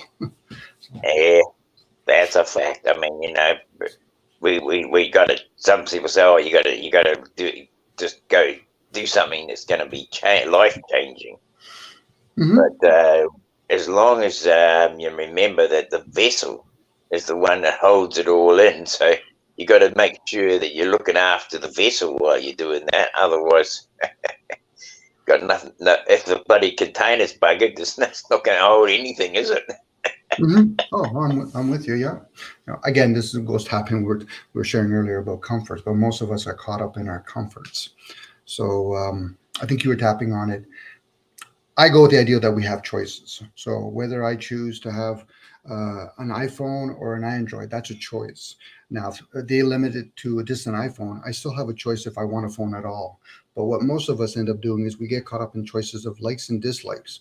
And then we wave around our likes and we try to force that circle in every situation. And then we think we have no choices. Choices are like change. It's constant. It's just how much are we going to be aware of those things? And how much are we forcing a situation opposed to just observing a situation? You could tell, because usually people will say things like, I have to control. Well, what do you have to control? Well, I got to control the body. I said, then who runs it when you're asleep? Who's running it when me and Dean are chit-chatting with each other? You know, again, that's an illusion at best. But unfortunately, most people think it's real. I said, no, that's consistent. That's persistence. That's a better word. It's persistent, but it doesn't mean it's real. You know, and if it is real, what real are we talking about? The material? My thoughts? Are they even my thoughts? Again, that comes with awareness, you know, and most of us will experience it, but not really be aware. So it's like talking to a child. So you mean to tell me words don't really just come out of your mouth? I said, well, that's the illusion. Where does it come from? I said, well, now you're asking questions, you know, and are you ready to hear some of those responses? You know, but most people, they can get to a certain age. Regardless, I've had conversation with the older men when they tell me, well, Don, we were better with money. I said, really? So are you aware that you didn't have all the different technology that we have like today? So you can't really say for sure you would have been better with money with the limited of choices. You know, that's usually pride talking at that point. My dad usually laughs when I had conversations with them. Yeah, well, I mean, most of us talk with pride anyway. You know, I think we all do, Dean. We all do. It's just that does it serve in that moment for whoever's that you're speaking? I usually talk with the idea that there's children in the room because they're the ones that haven't been bombarded with habits. We have. Yes, that's right. But they still talk with their own pride too, right? Because it's their voice that they're hearing. It's a. I mean, you have only yourself. Even as a child, all you have is yourself. You cannot speak from your mother's point of view, your father's point of view, or your siblings' point of view. You can only speak from self point of view. And some of them. And so we tend to be full of self more than acknowledging others' perspectives to begin with. I mean, even as a child, you can't expect the child to have any other opinion if they're only just learning to talk. Well, children usually have oddness, imagination, bewilderment. What most people end up doing is they serve the self so much that they feel as though they need to defend it and attack it. Dare not be aware. I'm the only one person who's ever experienced that. For me, I can't speak on behalf of other people. That's why when people talk, you'll know them. They'll say words like self-aware, self-love. That's their ego. They're talking from their program. They're not talking from aware of the self, from their higher program, the one that runs that body all the time. Like, I mean, all the time. You put somebody in a hypnosis state, you'll meet it. You get somebody in a coma, you'll meet it. You hear somebody that blacks out, you'll meet it. The ego is just the ongoing program. There's a hard drive, but we're neither of those things. We're the observer of those things. And we say things, and I'll put myself under the category. I'm not 60 years old. The vessel is 60 years old. Once people start understanding how they speak, and something's always been trying to talk, like it doesn't make any sense. People say that. So what does that mean? Something's trying to communicate with them, not me. I'm just hearing other people. I'm like, okay, are you listening to your source? You know, most people will serve the self, but they'll say, but I'm with the truth. No, you're not. You're with the self. You're self-serving. You're not even able to be in a satanic group because you're too busy serving the self. That's most of us, Dean. And it's probably moment to moment. Absolutely. I mean, you know, I know that when I get up in the morning, especially this time of the year, I mean, it's very wet today. It's damp, so I'm not going to go out and do it. But I've got a bunch of firewood that has been. I mean, I went out on the bucket. I've got to find some firewood. I had a source over on the other side of the valley, which is probably about 20 k's away. 25, 30 k's, where you say that's a one-way trip, then you got the trip back, you're looking at 50 k's. That's a fair way to go and get wood. It's not, for some people, that seems like real close. But anyway, we had a joker turn up here a few weeks back, and he says, "Oh, hey, look, you were looking for some wood. I remember you asking. I've found a source for you. It's just over on such and such a road." And anyway, I thought, well, that's still bloody 20 k's away or so. And then so I'm going to look down for another source. I'm driving down this road. It's only about 5 minutes from here. And I thought, no, that's probably in the back of somebody's property. I'll have to go and ask. So I kept driving, and then I see all this these trees have been cut down, and they've taken the logs out, but they've left all the branch wood. And the branch wood is bloody nothing wrong with it. It's just put into a big pile. They're going to burn it. And so I just stopped in at the farmer's place. He wasn't home. He was away for a couple of days. But I got on to somebody else there, and they said that they'd give me a ring when he got back. Well, he's rung me already, and I'm allowed to go and get as much as I like. Now, it's only a bloody short hop, skip, and a jump away from me. So I'm very pleased, you know. But the thing is, it's something that, you know, here I am. I'm setting up for keeping my vessel and my family's vessels warm for winter. Something I have to do. It's not, I don't, you know, say, I don't have to do it, but the hell is my comfort and my family's comfort going to suffer from it if I don't? Yes, they will suffer if I don't. So I feel not have to do it, but I am going to do it because I want them to be comfortable, and I want myself to be comfortable in the process, right? So what do we have? What do we do, or do we have to do? We don't have to do anything. But if we're going to suffer because we didn't do anything, that's the price we pay, isn't it? So do we want to be suffering? No. Well, unfortunately, Dean, most of our suffering is not in the resistance to things like pain as much as is to the attachments to comforts. That's actually the real root of suffering. So now, when a person learns how to steward their vessel, you would hope that emotionally and mentally they would be aligned. So, for example, most people don't realize they're not the vessel, but you should be stewarding it. But a child hears that, they get conditioned, and then they get even more conditioned by somebody misleading them by saying that you're black or white. A child's like, I don't see black or white. What do you mean? I see a black phone. I do not see a black person. This is Santa Claus all over again. And then people think it's humorous.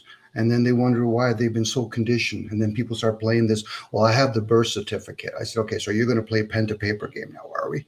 Okay, so even the word black or the word white or the word blue are just cover names for a certain color. Or a different shape. Yeah, that's symbols. All it is. Yeah, they're symbols. But if you look at the yin and yang, you'll understand. They're talking about the known and the unknown. Black is unknown. The white is the known. We're talking about magic at that point. But I get it. When we bring it down. I don't know. I mean, I went to Australia, and when I was over there, I ran into a group of people. And they got very almost blue-black skin. You know, it's blue-black. It's so black, it's almost blue. And it gleams. It's so shiny. It's oily. Yeah, it's called there's a it's called shoot. I know what you mean, Dean. There's a certain. Yeah, and I can't think of it. What it's called? You can't say you don't see it. You can't say you don't see it. And you know, I mean, I grew up with Maori boys all around me. My best mates are Maori boys. When I grew up, but I tell you what, their skin is a little bit darker than mine, but nothing like this skin. This is almost blue. I'm with you, Dean. I'm sorry, Dean. I'm with you. But I don't make it about me all the time. So when I talk in very general. So if you've experienced it, that's what would be called facts with your own experience. So when I say it very generally. I don't see it. So I don't go around telling people that I don't see Dominic or Dean if I live in a community where everybody uses the name Paul and Gerald. So now I know it probably does exist, but when we use sloppy language, when we call somebody black or white, when a child looks at it, he goes, but I don't look white. I'd probably say more pink. So again, this is how this is how we manipulate the senses. The senses, I don't care what sense it is, any of them at any moment can be misled at any moment. But then we try to prove it by using the word fact. I said, okay, the written work. Has anybody been alive to confirm that that's factual? What do you mean? They've also experienced it? No. So then we're just talking about story now. And that's now that where facts could be either truth or not truth, but you would have to confirm it. I'm not talking about you, Dean. I'm talking about whoever. So now when we say things like sloppy language, like black and white, I know it can mean many things. The language itself gives it away. English is a very meaningful language. It's very confusing. It's not a direct language. So I can say the word cool. Does that mean that my jacket's cool, or do I have to wear a jacket because it's cool outside? This is where people realize this is why the empire uses this type of language, because it's fucking confusing and chaotic. And then we try to justify our own views with it. Well, if I don't share my views in the language, whether written or spoken, how would you debate it? And even that, even if I do share it, how can you debate my view? That's an illusion. That's why it's called a play. I think everything's so watered down. That's the thing. Sure it is. You know, nothing is the original color. And if they are there, these original colors, such as black and white, or even with that color or not, but they are different shades of what we see as a reflection. That's all they are, different shades of what we see as a reflection. Bingo, but you're seeing it, Dean. I know, but I mean, if it's only the fact that we are made aware that there is some kind of conflict, or or we've been brought to some kind of conflict over those different shades, that we become aware of whether there's you're different from me. So now if I told you, Dean, if I told you, give me a second, if I told you you see a black coin, now I said, Dean, let's close our eyes, where do you see black? That's an energy. The senses are picking up what they think is black, but you don't see red. And I'm talking about the word. That's its own energy. This is why when some people play an instrument, they can see what's called color. Unknown manifests itself into the known, and we associate with descriptions that we call black, white, green, orange. Same with numbers. Same, yeah, fully. It's only the description that we are taught that we see by, really. Right? But how many people are aware that they don't see what's called spirit? Thoughts, words. When you speak it, let's say you speak it, Dean, I actually receive it through thoughts. That's another language. And now I say, oh, you're talking about the sky. I'm associating to that. That doesn't mean it's there. Meaning that I know that there's a material. If I'm describing something to you, like say if we got a room full of, say, 5 people that are told to look at the picture and to describe it. And I start off and I describe it to the best of my ability. And then I'm taken out and the next person's put in and they look at the picture and they describe it to the best of their ability. All our descriptions are going to be different. All of us are going to have a different description, all based on how we've learned to ways to describe, ways to see, and ways to understand things. Bingo. We're all going to have a different description. Yeah. And this is where when somebody describes something like it's a black fridge in the kitchen, or somebody uses a different language, each of those words with the frequency behind it are way more experienced than the literal material. But people think they've experienced it. I said, yeah, you experience it with a narrow view from the 5 senses, but yet they're not realize the word black and it sounds and frequency in each word, let alone the ideal of fridge. This is where they get the concept of a sigil. And there's many things compact in that sigil. No different. We do it with chips now. So when I describe things, I'm realizing each of those description is an experience in what's called thoughts. But the material's still there. And people can actually give it different languages to describe the same thing. So does that mean it's there? No, it's never there. That's the illusion. That's called a play. This is where. Well, I don't believe my fridge is an illusion, you know. No, I'm talking about the word. I'm talking about the word. I'm not talking about the word. Object. Yeah, only the word is, and that's what I say. So we are imprisoned by words. Really, it could be, but prison ourselves with words. But this is where the black and white comes in now. The words are alchemy in the unknown. The material is another type of alchemy in the known. That's where discernment comes in. You can discern there's a difference. I don't see tree. I see the object and it's growing, and whatever moves, we think it's life, but we don't see what's actually the essence of it. And then we call life something that because we move like a car. No, we know a car's not alive, but it moves. Same with our vessel, it moves. But what fuels it? What's the essence? This is why we have terms like afterlife. What is life? We're in life. Yeah. It's a lot of indoctrination here, Dean, like a lot.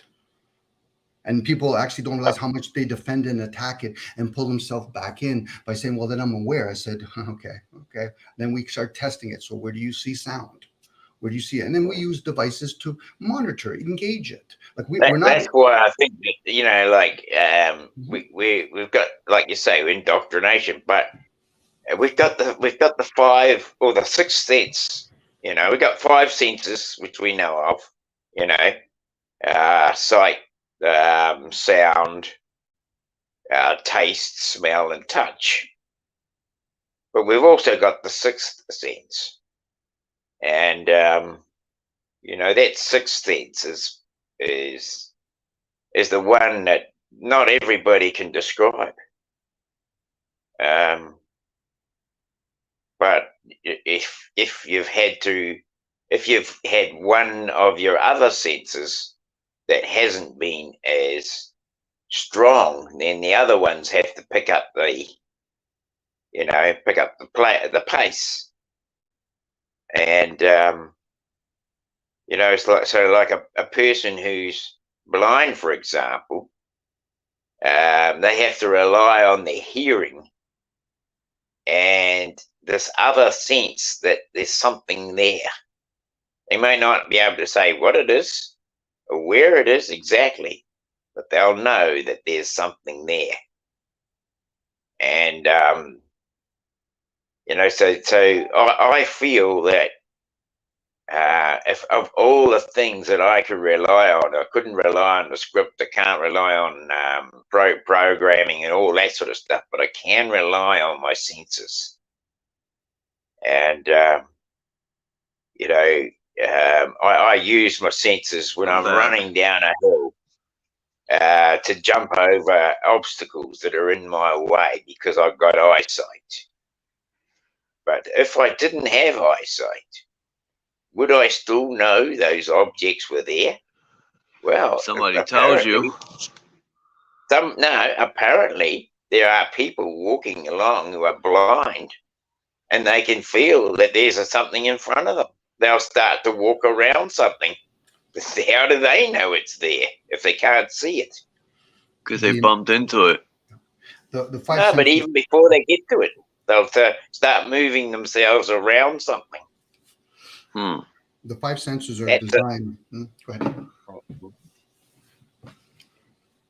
Go ahead, Dominic. Sorry, Dean. The 5 senses are designed for the waking state. And that's for the experiencer. The observer actually is beyond the senses. This is why when somebody's trying to describe a red truck to somebody and the other person can pick it up, the reason why, because the person that has the senses are the ones that are blind. Because they're using their senses that easily could be misled. So if we want to limit ourselves in our waking state, this is why when people get dreams, because they got to be in stillness and in silence. Now, some people can be in the waking state and use their imagination because everything is around us is image. Again, the senses is another indoctrination. And it's not to have it, and sure, you can say 6 senses, 30 senses, but again, that's all entertaining the mind, within the mind, and you're using your brains for it. That's why this is an anchoring realm. It's not a bad thing. Somebody has to anchor this realm. You guys aren't going to take care of it, meaning that the whole picture. Who's going to anchor the trees, the waters? Who's going to monitor the letter of the laws? Again, the senses are just designed for the waking state.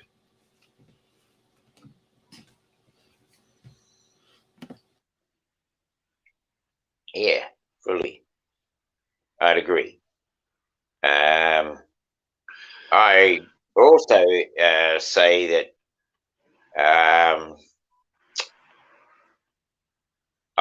you know, I mean, I practiced this when I was young, because I do a little thing like it wouldn't be running away from home as such, but if I wanted to avoid my dad, I'd even chance the possibility that I would stay out all night rather than go home to get a beating, right? And where would I sleep? Well, if it was summertime, it didn't bother me. I could sleep in a bloody tree. And I used to practice lying on big branches, big ones, really big, fat, wide ones that were way wider than me, that I could lay there, put my head against the trunk, my body on the flat on thing, like I use the head, the trunk as a cushion for my head, keep my head up a little bit, but I could go to almost into a sleep, and I'd still be conscious that I was on a branch. Even though, you know, you could almost say that you actually got rest. You actually got into a rested sleep.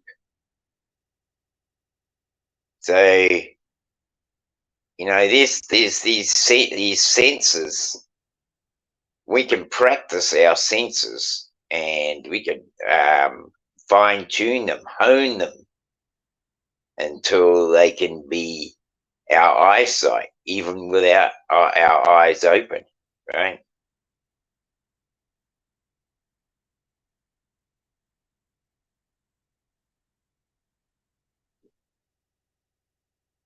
That's what I think, anyway. I think you can hone any sort of skill, sense, one of these senses. The people who like to taste food or taste wine, they hone that sense. People who use their hearing and not just discern words or things, but they discern different sounds. You can go into the bush, for example, and you can discern so many different types of birds that you have built up a rapport in recognition of just their sound. Their sound alone will identify which bird species it is. These are all skills that I would say a tribes person would have, more so than a person who lives in a town.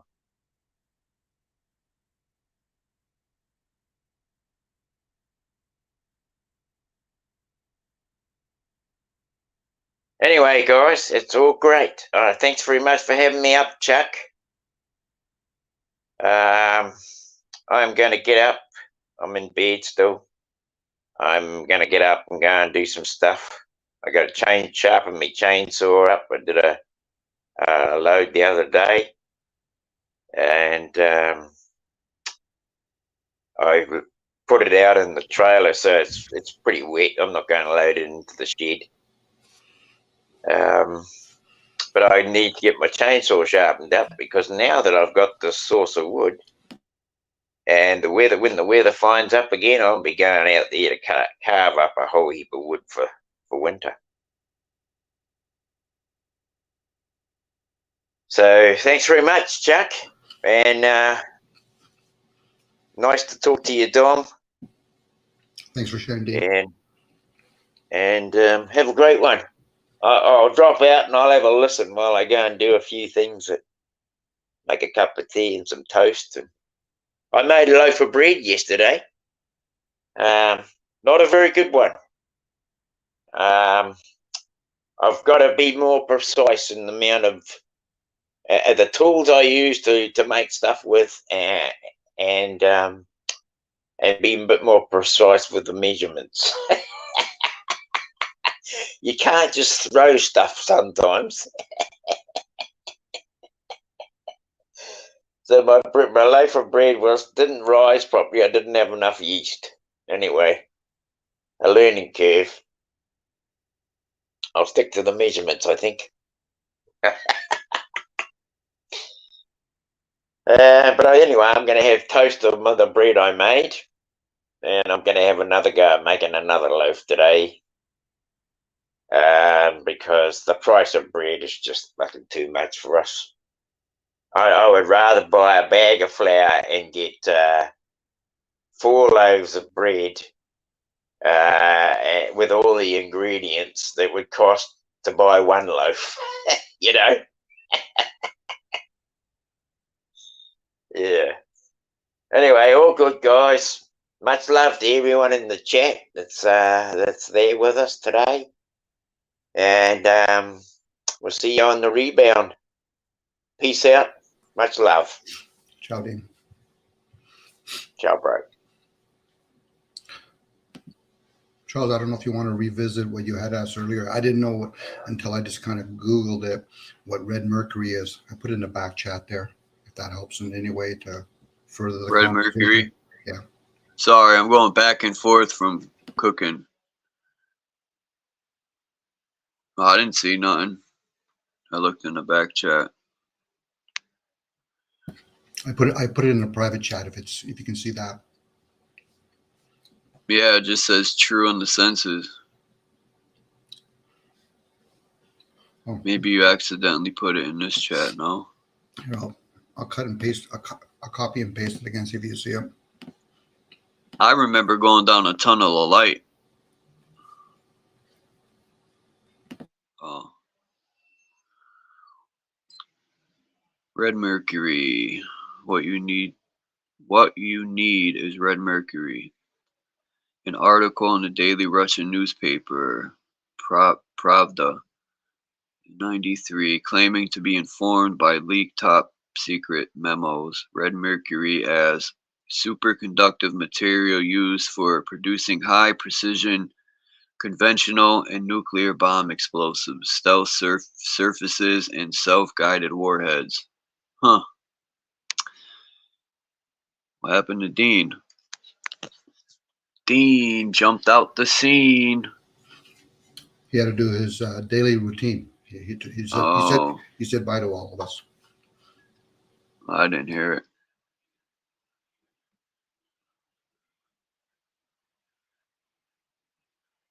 Well, maybe I should jump off, and this would be a perfect time. And then, what's today, Monday? Yeah, I guess I'll jump off now too. Then I could do my cooking, and then I was going to go live again later. Okay. Thanks again. Thanks, Charles. I'm off myself now. Thank you, Dominic and Dean. I appreciate y'all coming up. And peace to everyone in the chat. I appreciate you all. And I'm probably gonna go live in an hour. I just wanna. I hate like cooking and doing. I gotta cook and run back and forth, so I could just do it faster. And I appreciate you all. And I'll be going live in about an hour. I'll probably have an open panel. To talk about any topic. So if y'all want to come through, you're more than welcome. And everyone have a good morning, afternoon, night, wherever you're at. Peace and one love.